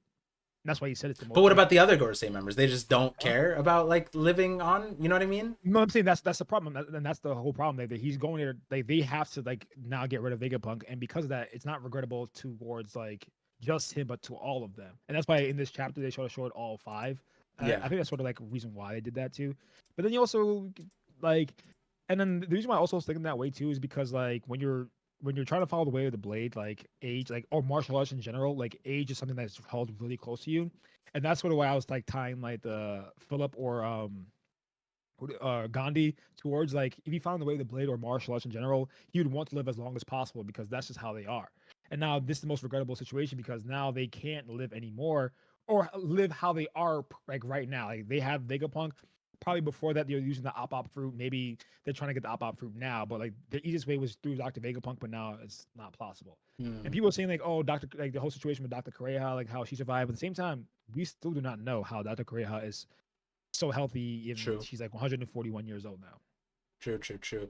Here's like another, like Mhm. not a jumping thing. I think when I was thinking about it, I think my question to you Mhm. would be who is on what side, and I'll ask like each person because so Seraphims we discussed at length. They could end up. I think currently, I think the favorite angle would be that they become autonomous, and then they end up kind of like they choose their sides, right? Like they're just gonna go out and then explore the world or whatever, you know what I mean, like kind of thing, and then they come back or something. Like maybe that's the Mhm. angle. I don't see them being controlled necessarily. Maybe Mhm. that's a long-term plot line. Maybe that's not an Egghead thing. Maybe it's a Mhm. long-term thing, so maybe they could still be controlled. Mhm. By the end of it, do you see Vegapunk alive? like main Stella body? By the end, hear me out. Because of Punk Records and because of Frankie, I don't. Okay, And fair strictly enough. speaking, because of I was mentioning before how Oda you and like the SBSs and a lot of the not cover stories. I think it was just SBSs how he's showing like all the like the bad timelines, and one of the timelines ties directly to how Frankie said they being able to control the weather on the island. So I was like, oh, that's interesting. And then you also have where was it?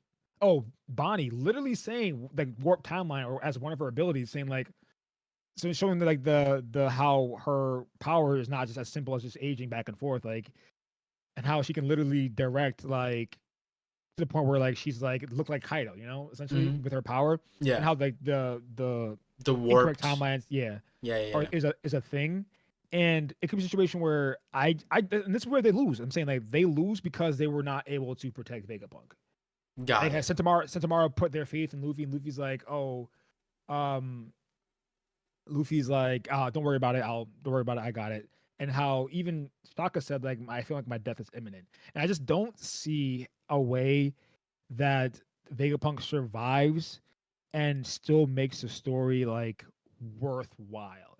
You know, if the Seraphim survive, I get it, but like with the amount of knowledge that Vegapunk has and the way Oda's been doing it every single time, a person with knowledge is doesn't pass on that knowledge. And with Yamato wasn't really gonna die, right? And Momonosuke wasn't really gonna die, but they both have information that the Strides would need, but didn't tell him. Whereas Vegapunk is like has information that the Strides need, but is he actually gonna tell him? And if they tells him, then basically the mystery is now gone. Now we know the information that we need. And if he doesn't tell him, I don't think he's just going to survive just without information, just like living with the Strides and traveling with the Strides. It just makes sense. So there's Well, only like one a thing I will possibility. say, difference Yeah, between Momo and Yamato, right? Momo and Yamato, they have Odin's journal, and Odin was at Laugh Tale and had the history of everything. yeah, Shaka or the Vegapunk does not have that. He has the Library of Ohara, but the mhm. Ohara caps at before we like they don't seem to know about the Void Century history, right? Yeah. Like whereas like for example, an answer would be No, no, wait, Vegapunk bro. Vegapunk The is asking what the dynamic yeah, power source is versus yeah, Roger and Odin probably know what the power is. You know what I mean? Rayleigh but probably knows what the power yeah, is. yeah. Like that may be like the only thing. But remember, Professor Clover already knew the Ancient Kingdom's name. So But like, he knew the name and he was guessing based off the poneglyphs that they had, right? yeah. So I'm saying Vegapunk would have that information as well. So I'm saying Right, like, right, right. and then Some, the reason but I yeah, some of like Vegapunk has survived. meaning more for the viewers when you're saying like Vegapunk has all the answers. You're saying he doesn't have all the answers. He's saying Yeah, he has a lot of things that still will yeah, spoil a lot of it, right? yeah. Yeah, yeah. Got Yeah. it. So I'm thinking like maybe like Vegapunk stays on like, and this is why I'm talking about like the storyline on Egghead Island's not done yet, and then the Vegapunk still being alive, or the cell being somewhere, is going to help us because like he may give away the information that we need, but not everything we need, right? Yeah. Like I still think the Strats are going to figure it out for themselves, like Usopp possibly getting the bubble gun, or maybe even Nami getting the bubble gun. But at the same time, like because the Will of Ohara is a thing now, it just makes sense that whatever information that Vegapunk can give us, we're gonna get. But that is like it. That he's not gonna make it off this island because everything else we're gonna figure out on Elbath when we go there and figure out the Mark by Flames, the situation with Loki, Kid, possibly Third Eye, the Three Eye Tribe, all that stuff. Because those things still have not played a factor in it. And if Vegapunk gives us all that information, it sort of like makes the rest of it like meh. Less Like fun. Yeah. obviously going to Elbath would be interesting because we got the Robin and Saul interaction. We get to see Kid, Loki. But if we go to Elbath without any information at all, like then it makes it adds more implication because now we have Pudding with Blackbeard. So now a linkage to Elbath and the Three Eye Tribe is possibly there. Now we have Kid with Killer, possibly, maybe I already talked about. I saw your theory, Yeah. Shiki, possibly, Mm-hmm. but now there's a link between Three Eye Tribe and Right. there. But now the Straw Hats Sanji Pudding has another connection with possibly them going to Elbath and figuring out stuff. And the Three Eye Tribe has to come into place somehow, some way. Right. Because as we know, because of Luffy and because of Roger, having the voice of all things doesn't mean jack shit. Like honestly speaking, but the Three Eye Tribe may be completely different. Right, like right. because like they may have like a different type of voice of all things than everyone else. Yeah, yeah. So So like Vegapunk is essentially spoilers, but then also we talked about it. He's too smart of like a yeah. character where it's like Hmm. you know, you can't have him at least to full capacity. That's where the nuance of Punk Records might come into play. But how? Yeah. What about the satellites? What do you think about the satellites? Do you think the satellites are gonna get destroyed? Are they gonna stay? Um, it's interesting because the personality is so like nice, but at the same time, like they almost like the scabbards, right? We thought the scabbards were all No. gonna die, but then we have some scabbards that's still alive. Yeah, With like I think the humanoids may die. I think the robots are essentially can always just be rebuilt. yeah. So Interesting. Yeah, that's fair. I think like I don't want Lilith to die though. I don't want Vega Mommy to die. So I don't know. yeah. Like the thing is, the satellites, like I like them. Like you know what I mean. The scabbards, like you Yeah. like them, but like you didn't care. Like the I don't know. Like you know what I mean. Like most people Yeah. by the end of it wanted Kinnymon to die. It was Yeah. better for him to die. And it's Yeah. like it's not that we didn't care. It's like now that he's still here, we don't care about him, right? Like Yeah. I feel like if Kinnymon died, we'd talk about him more than we do now, but in a Yeah. positive light. We'd be like, Yeah. man, Kinnymon was the goat and all that stuff. Like I Yeah. like right now the salads are not built up in that way because with Kinnymon we had the emotional payoff of a lot of things with what Yeah. 10 years of being with him or Yeah. 8 years or something, right? Salads we Eventually. don't have that.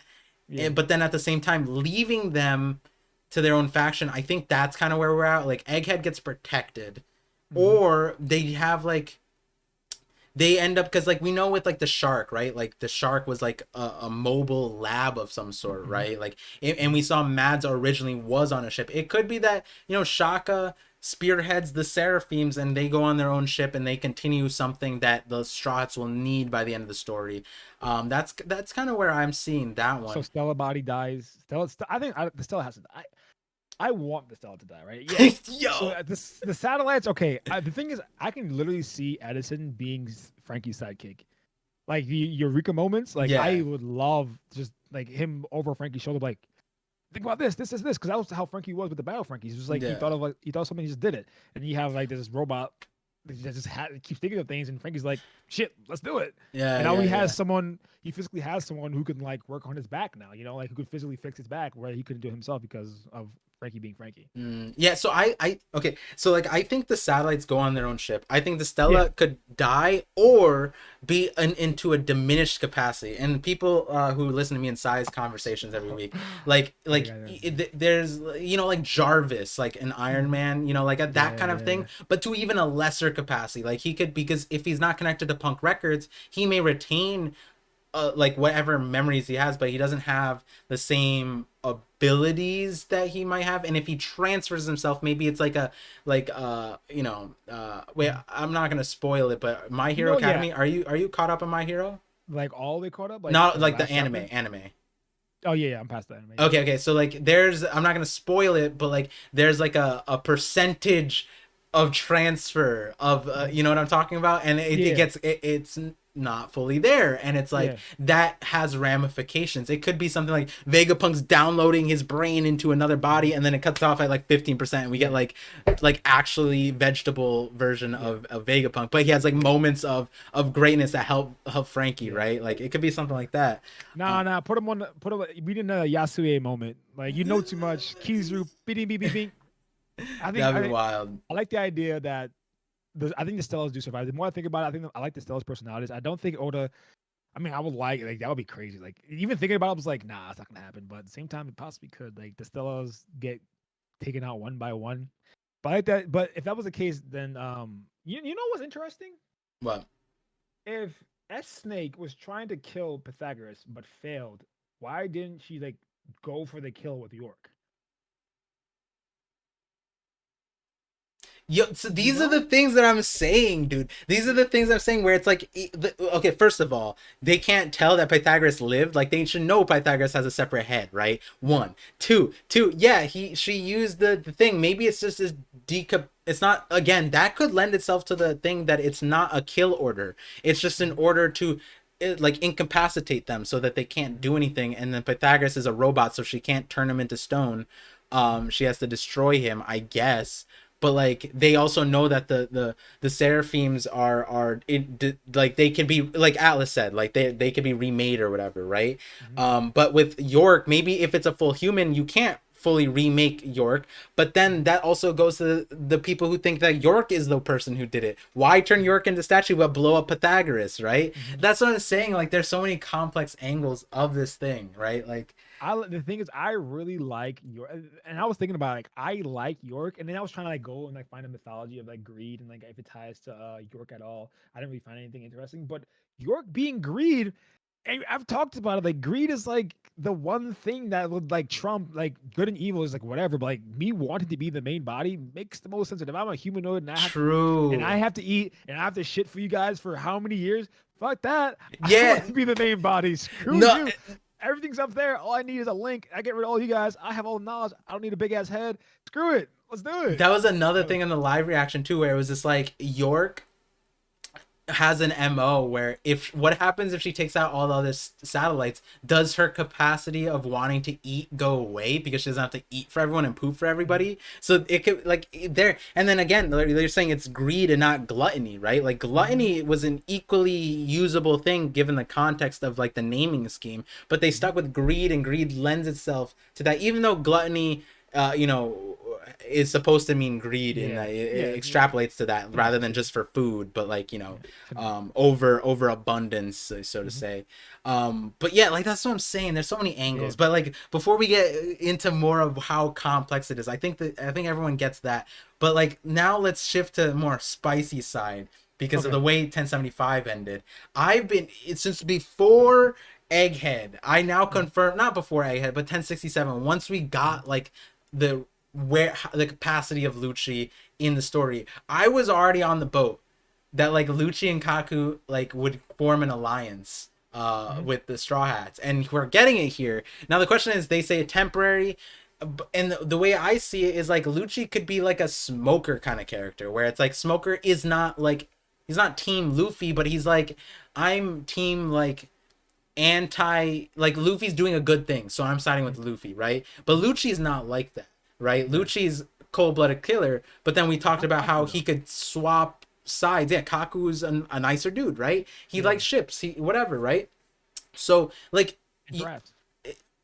he loves giraffes too. So it's like, do you see a way that Lucci and Kaku do flip the script and they're not on the Gorosei side, they're not on the CP0 Yeah. side, or Oh, for sure.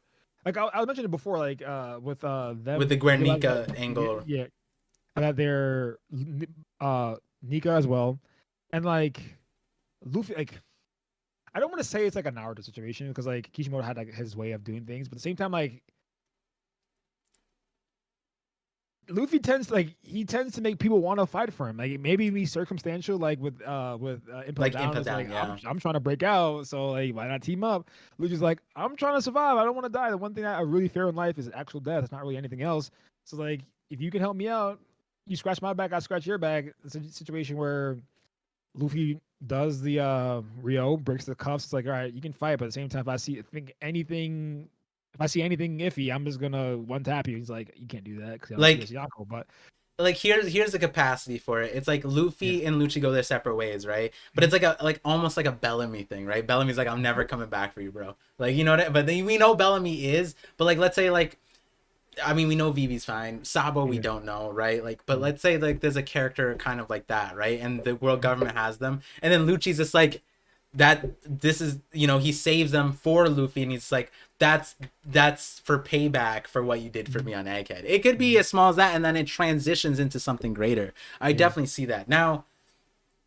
And that's the crazy thing. It's like people don't want that, and yeah. I don't think Lucci has to be a good person, but Mhm. the story isn't about good or bad people. It's about It's gray, gray. people having free will, you know. And if For that sure. free will takes away other people's free wills, that's when Luffy smacks your face in, right? Like Mhm. if you're denying someone else of their free will, then Luffy has qualms with you. But if you're just a pirate, Luffy doesn't care if you're a pirate, right? Pirates Mhm. aren't good in the grand scheme of Yeah. things, right? Luffy doesn't care if you're in the Navy. Look at Kobe. He doesn't care Mhm. about you being like, he could make friends with CP0. It's just CP0 can't be Yeah. It, assassinating people or chasing yeah. Robin or whatever, right? Like Yeah. if they're, what do you say? I'm saying literally, if he attacked, like say he attacked, let's say, who was there? Say before everything happened, right? And he Yeah. attacks Sentomaru, not Atlas. Luffy's not gonna give two shits. Luffy would not care. Like it's just like at the point like Luffy has no relation to Sentomaru. Sentomaru didn't give him food. Sentomaru literally tried to capture him last time they met each other. If Luffy just attacked Sentomaru without the whole prerequisite Vegapunk helping him and Yeah, Sentomaru talking to Luffy, Luffy would be like, "Pigeon whatever. guy, Sentomaru, muscle like Axeman." I'm like, "Oh well, like, Yeah. I'm not. That's not. I got Yeah, nothing to that's do with not my that." problem, right? Like Yeah, Luffy you could have attack. saved, Yeah, even in that moment, Luffy could have saved him, right? Like we're yeah, saying that Sentomaru reacted to Lucci, but Luffy couldn't react to Lucci, yeah, right? Like you know what I mean? So it's like, yeah. I definitely see that angle, right? Like where it's weird, but and it's also weird because we already have Sword, right? So then CP0 defecting, and that's honestly the angle that I want to take with this call because the last one is the Yeah. hardest one of them all, because I have you did you watch my recent Sun God Orbit video?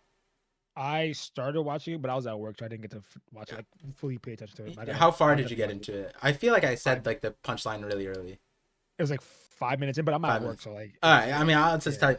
I'll watch it Basically, again. if you guys haven't seen it, basically what I say is that if the ancient weapons and the Gorosei are connected by a naming Oh, scheme, okay, and the yeah, separations, the ancient weapons are Greek and the Gorosei are Roman, it mhm, could be what did the Romans do? They essentially cloned the Greek mhm, gods in their yep, mythology and just gave them different names. What mhm, I'm saying is that Joy Boy had an original crew that the Gorosei was a part of, but not them. Their originators were, and the mhm. Gorosei are the clones of those originators, and that Gorosei would or Celestial Dragons?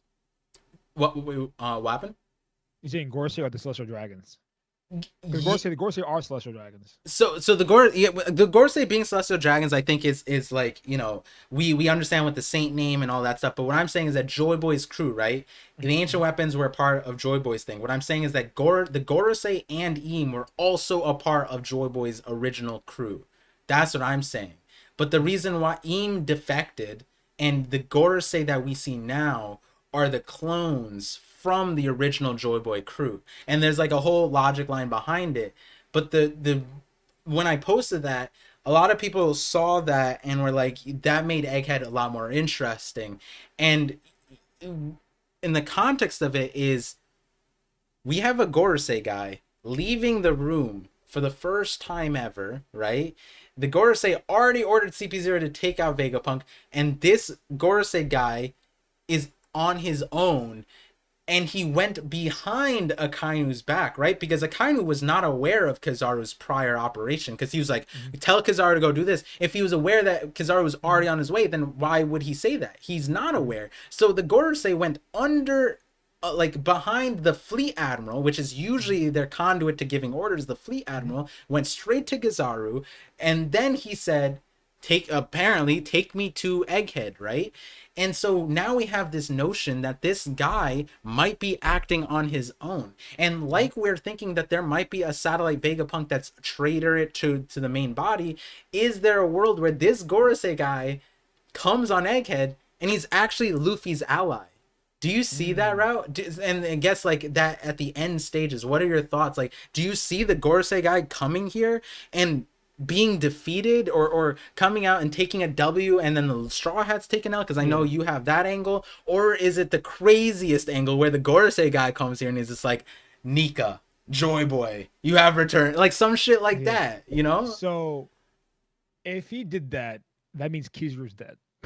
So I don't like that angle because I essentially, mean, remember, Kizaru has his ways. I think I, that there's I'm multiple saying ways.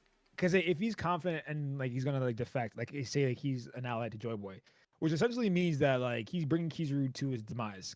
Because what Kizaru said, actually, I'm trying to think of his line. His Kizaru said that they're not going to get off of Egghead yeah, easily. yeah, yeah.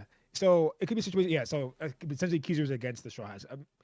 But so I don't like any of that because I'm a big Kizu guy. I'm a Kizu guy. So like if Kizu gets there and gets smoked, I'm Yeah, but the thing Anyway, is, Kizaru could be slept like Lucci, Kaku, and Stussy situation. If which would then be a deterrent to Kizu, regardless of what happens, it would still knock Kizu down like a couple pegs. So. But if it's Saturn doing it to Kizaru, it's fine. It's the Gorosei, right? Like what if he puts the pause on Kizaru? Kizaru's the light. Oh wait, that'd be kind of crazy. If he's light speed and then Saturn goes pause, and then you see slow mo Kizaru, and then but the funny part is he's actually just talking normally, but he's still slow mo. Like, Nah, he takes his glasses off and it's game over.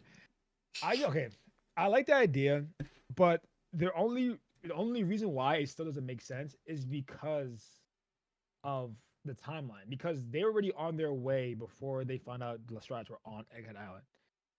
That's the okay, problem. yeah, So they're whatever prior reason they're going there. I mean, it just makes the most sense that he's just going there for the Seraphim. But yeah, yeah. if that's the case, they would have ordered CP0 because remember, I don't know why CP0 had Kuma to begin with. This is the dumbest order to do, but yeah, Yeah. it's kind of weird, right? So I'm saying, so like that's why I'm thinking like what happened on, and that's why it's what's really happening because like what happened on Lucia Kingdom is still very up in the air because like we're thinking oh it's Uranus, it's like this thing like maybe Kizu was with Saturn and Saturn will follow Saturn as Uranus. Uranus is rain out bolts.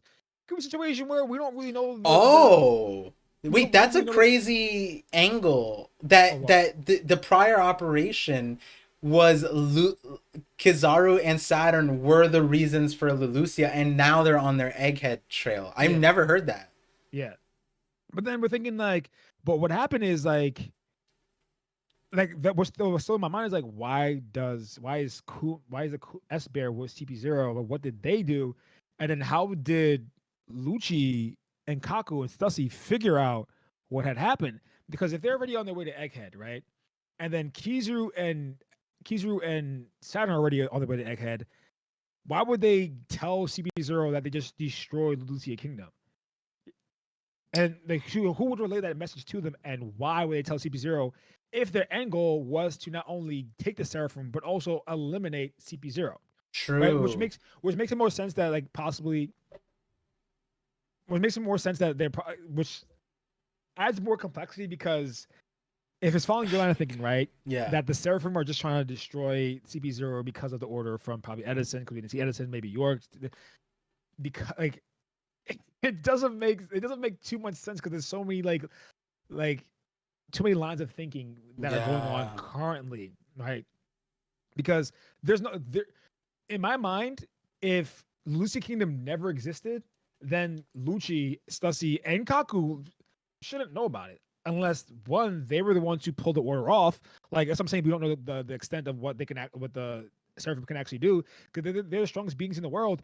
Destroying an island should be very easy. Like I think Luffy can easily destroy an island. I think Zoro can cut an island in half. I'm not saying Sanji can, but with the strong enough laser or a shower of lasers, destroying an island is very plausible. Like very easy.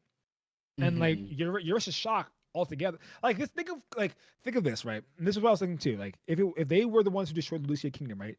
Think of S Bear just condensing, Air. constantly condensing, not the air, just like the light beams. True. True. True. True. And like he Dropping it just down. and like the reason why he just like expands it and then releases it, and it's just like a ray of lights just destroying Lucia Kingdom. And that's how they would be able to actually know what happened there. But any other line of thinking doesn't make sense because whatever happened on the Lucia Kingdom should not have been told to CP0. Because if they're getting erased off the map, the less people who know, the better. Is Right? there a line of thinking where you say that Vegapunk was the light that Emu said had to be erased? Yeah, no, for sure. It makes like I mean, I gotta remember like when they talked like what That was was chapter the 908, the Reverie. I'm trying to think what happened like in that timeline, like what actually no, wait, yeah. No, actually 100% think that's the case because of because of the Seraphim. I think once the Seraphim were created around that time, because that was around the time when Fujitora sort of like Right. said like the abolishment of the loyal system, you have the two kings stepping up. Around that time, that's what happened. Like the guy literally just recreated this weapon. It's very reminiscent to And like it's probably very reminiscent to the robot that he didn't really figure out before. You know, like maybe that's what Hmm. Emu thought. Yeah, It's like this needs to be erased. like so I know it's so complex, but that's essentially where not that one, but that's another angle for it. But where I see that this Gorosei guy, he's doing something on his own. Like he's trying Mm, to protect something. But you're right that he was already headed there. Like Lucci didn't know that Straw Hat was there, right? mm-mm, So like unless the Gorosei, which they don't seem to have like this omniscient like mm-mm, purview, like they don't know where Sabo is, right? Like they needed the communications to hack in, right? If they knew where Sabo was before, then that's different. Then I would say like yeah, maybe they knew where the Straw Hats were gonna go, mm-hmm. right? But you're right, like they wouldn't be going there for the Straw Hats at this moment. They now know that the Straw Hats are going there, so And they it called it more seems like warships this. after. Yeah. So then the question becomes is like I guess like the purpose of the Seraphims in question, right? Is he going there to save Vegapunk? No, but he also said it's unfortunate, like the Mm-hmm. situation, right? Yeah. Oh man, it's so And complex. the thing is, remember, because Kizaru and Akane already knew. So remember, if you think look at the order of events, they already knew CP0 was headed there to assassinate Vegapunk. Because Akane was like, "Oh, did they find out about CP0's operation to assassinate Vegapunk?" So Akane was already hip to everything that's going on, and Kizaru probably was too because he's literally with the Gorosei member, so he should probably know that. So if we're looking at the fact that they already knew CP0 was on their way, right? Why is S Bear with them, right? And then how do they know about Lucia Kingdom? And that's why I'm thinking that it's possible that the reason why they know about Lucia Kingdom is because CP0 was maybe the one to pull it off. Or maybe if everyone's saying it's Uranus, right? Yeah, It could possibly be Uranus, but we have no idea. And yeah. that's I the don't reason think why it's Uranus.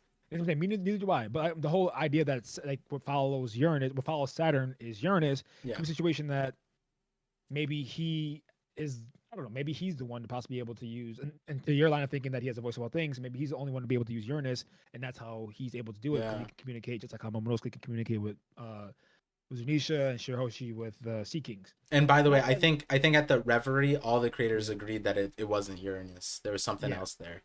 Okay. Um, Yeah. So that's what I'm saying. Like the reason why Lucci knows about Lucia Kingdom is because they were the one to facilitate that order. They literally like he condensed like a bunch like and if someone needs to be assassinated, if they're sending CP0 to assassinate Dr. Vegapunk on Dr. Vegapunk's island, with Dr. Vegapunk there, with the Seraphim there, with they're trying to replace the warlords with the Seraphim, there's no way in hell they could possibly think that, oh, yeah, the Seraphim I'm sending a Seraphim with CP0 to fight other Seraphim and Dr. Vegapunk on his island after CP0 ships went there already, got destroyed, and vanished.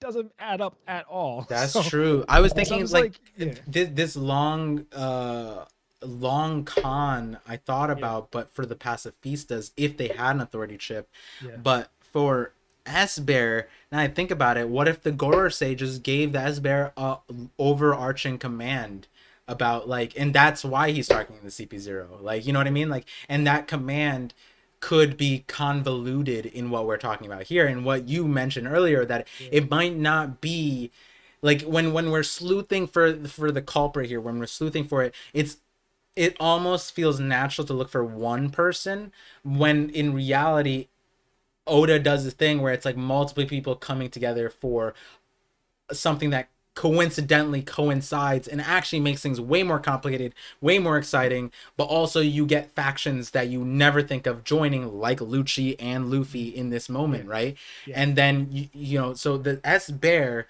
being Yeah. given to CP0 to go that way, well, you have to ask yourself, did the Gorosei at any point interact with S Bear Yeah. to make that, because that would be the Yeah. pivotal moment if Yeah. the S Bear ever connected with the Gorosei member and they had alone time, or they said like, you know, the when Vegapunk goes missing, or when you see Vegapunk, Mhm. transport him out, kill CP0, something like that. Send Mhm. Vegapunk to Merijois, something like Mhm. that. Like it's you know, honestly, there's a lot of different ways that can go. But you know, if we keep on going, we're gonna one crack the Honestly, One though, Piece.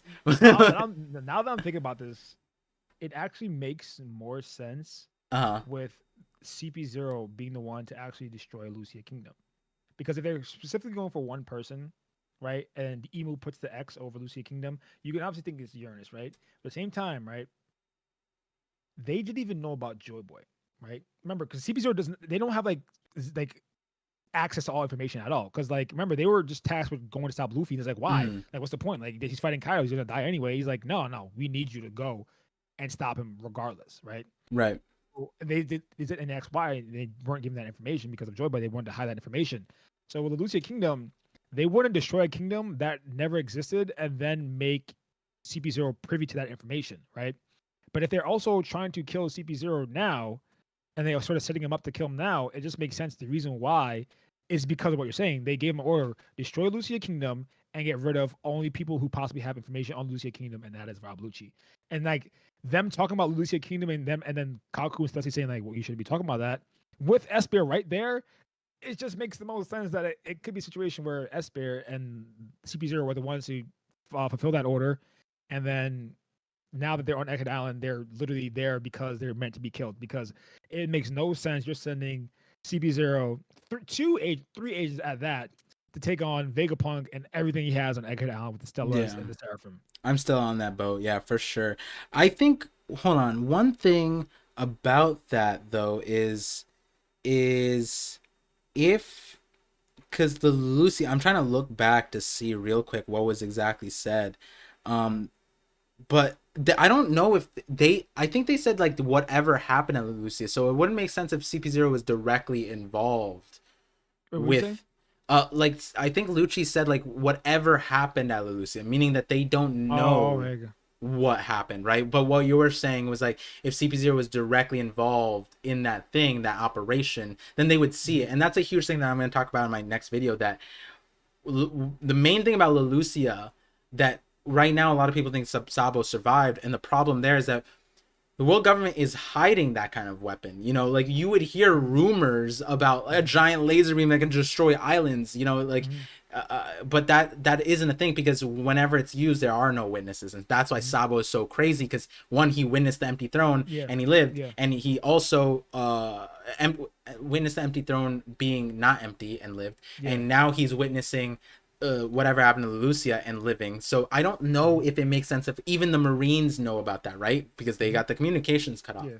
So, but you know, at the end of the day, this angle with CP0, I think it's so crazy. And like, if we take a step back, right, as crazy as all this sounds, it's like Oda is somehow managing. Like, if Wano, I remember there was a sentiment like Wano had so many working parts, but Mhm. those parts were not working as hard as all the parts are in Egghead, in my Yeah. opinion. And that goes back to the very, very beginning of this conversation, which is Mhm. that the amount of detail in every single panel, every single thing. I feel like there's something new being discovered by someone every single day. And like, you know, just pointing back at the viewers and community, there's so many things that like when they chat, where they comment and like, wow, that's a really good angle. And like something that like you said about the Conquerors in Boa, for example, I haven't heard about that angle yet. And that alone is like, it's so crazy that Oda's managing these working parts and making them work as hard.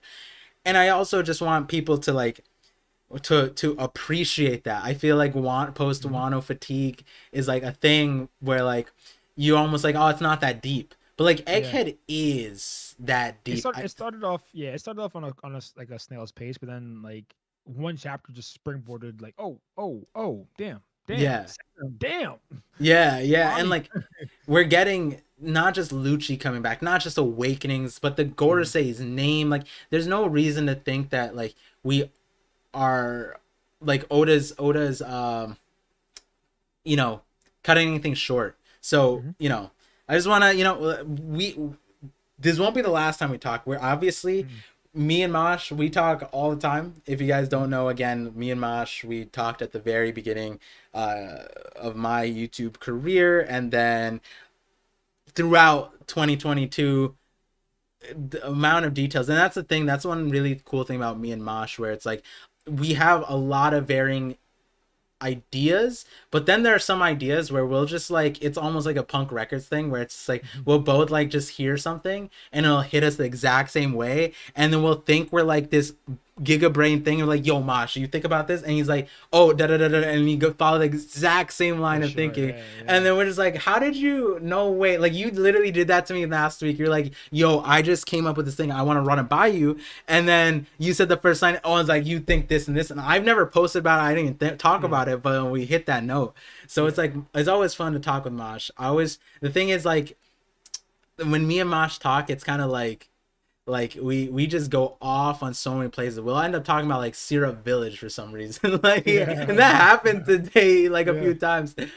So hopefully you guys enjoyed that. But also if you guys want to, so another thing that like, you know, I've talked about is like the YouTube community is the YouTube community, but me, I started off on TikTok, right? Like and the thing is, people don't realize this, and all the time. I just hopped in like a bunch of creators' lives on TikTok, and I saw countless like, wait, is that Parvision? Is that I watch all your videos? And I'm like, wait, you have? They're like, you have a TikTok? Like I started on TikTok. What do you mean? Yeah. And like and so I just like highlighting all the creators, like all the voices and voice of all things, and so there's a huge TikTok community, and so Mosh here is going to be running essentially the TikTok version of the Reverie, which is called the Pirate Festival. So if Mosh, you want to explain what's happening tomorrow, Saturday, what day is it? The 18th, February Yeah. 18th, Hopefully I have the date right. 2:30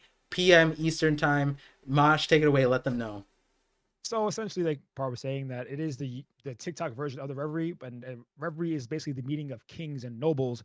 But at the end of the day, One Piece is a story about pirates, and essentially, I feel like us as TikTok, we have less copyright problems over there. So we're basically like the pirate version of YouTube. So we're just getting together with all other TikTok creators who have this love or an understanding of One Piece, and we're gonna sit down and have like topics very reminiscent to what the Reverie does. I mean, yeah, what the Reverie does, but we're gonna do it in our own little way. Obviously, it's not too different, but at the same time, it is mainly focused on TikTok creators and people who have some type of following on TikTok that do encompass their content around One Piece. Yeah, and there's a lot of people that you might have seen their names pop in and out of the chat. They're from TikTok. I love talking to all of them. If you guys think that I know all the YouTube guys, I also talk to all the TikTok guys, which sounds crazy. Might make you think that I have my own Seraphim or clone or something It like that. does. um so that's happening tomorrow. Definitely again, if you guys the other part of it is like, you know, there's a lot of creators there who are very different from the YouTube community, and Mhm. it might give you a breath of fresh air. If you like power scaling, there's a whole subsection of TikTok creators that go crazy Very.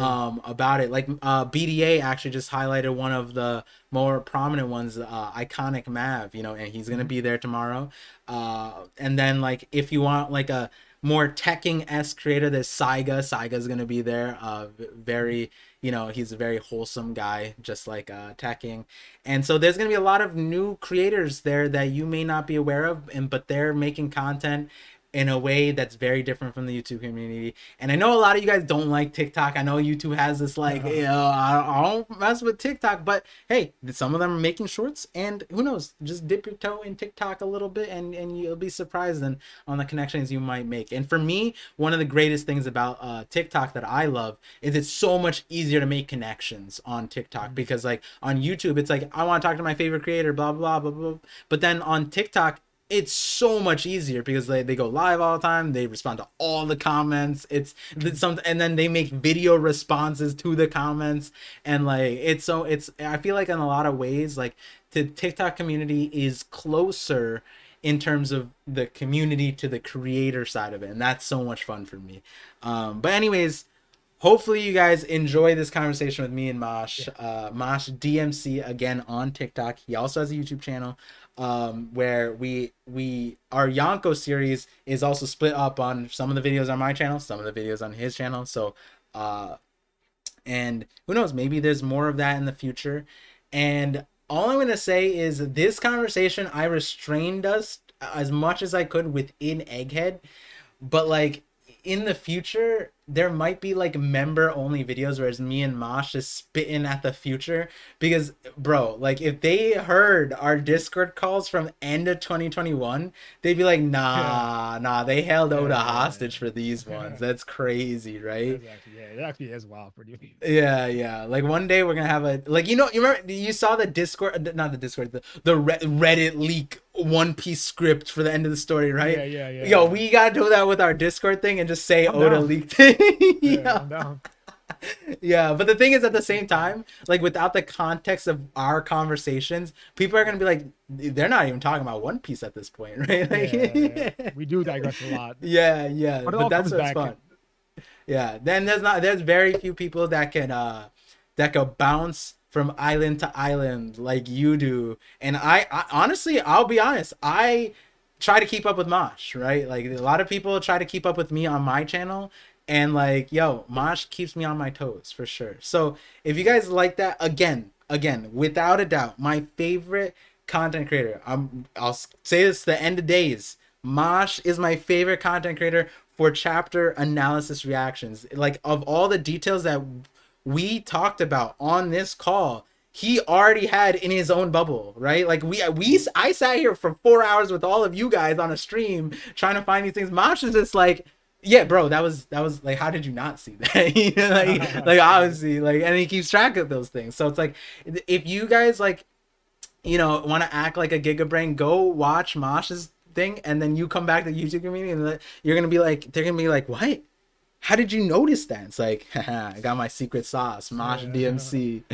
Um, Appreciate it, man. Appreciate that, man. one last thing, other thing, Yeah. also shout outs is Mosh is also the Sanji of TikTok in the sense of he is the Oh master man. chef Gordon Ramsay, bro. And so he posts TikTok, like not TikTok, One Piece content with food. Like he's chefing up things, and he's made one for a dish for the Hidden Island. Uh, Larry from that One Piece talk. Mhm. You did that one already, right? Or am Well, I I didn't imagining? do it with Larry's commentary yet, but I Ah, did the yeah, Larry's video. yeah, and he did it with me. He did it with me. That one, oh, bro, I need to eat that one. Yeah. The Parmesan burger, bro. Yeah. And then he also Parmesan did one with burger. Brago, BDA, the Yeah, Brago. Yeah. triple B stew, right? Yeah. Triple B. Yeah. So, Yeah. bro, I just enjoy that because like that's, like you see that kind of content with so many other industries, so many other things where it's like you're just doing other things and talking. And One Piece, we gotta bring One Piece to like the mainstream, right? Yeah. One day Honestly. we're gonna get a bunch of people who are like they watch the Food Channel religiously, and then they just find themselves seeing Mosh, and then they're like watching him make this dope ass dish, and then they're like, wait, I'm learning about like this Yonko named movie. What are you I gotta, talking about? yeah, like it's Never know. like you never know. Like imagine of all the stories, right? Like someone says like, oh, my friend got me into One Piece, bro. I went from the Food Network to One That'll be Piece. funny. Yeah. You gotta do it now. Gotta Yeah. do it now.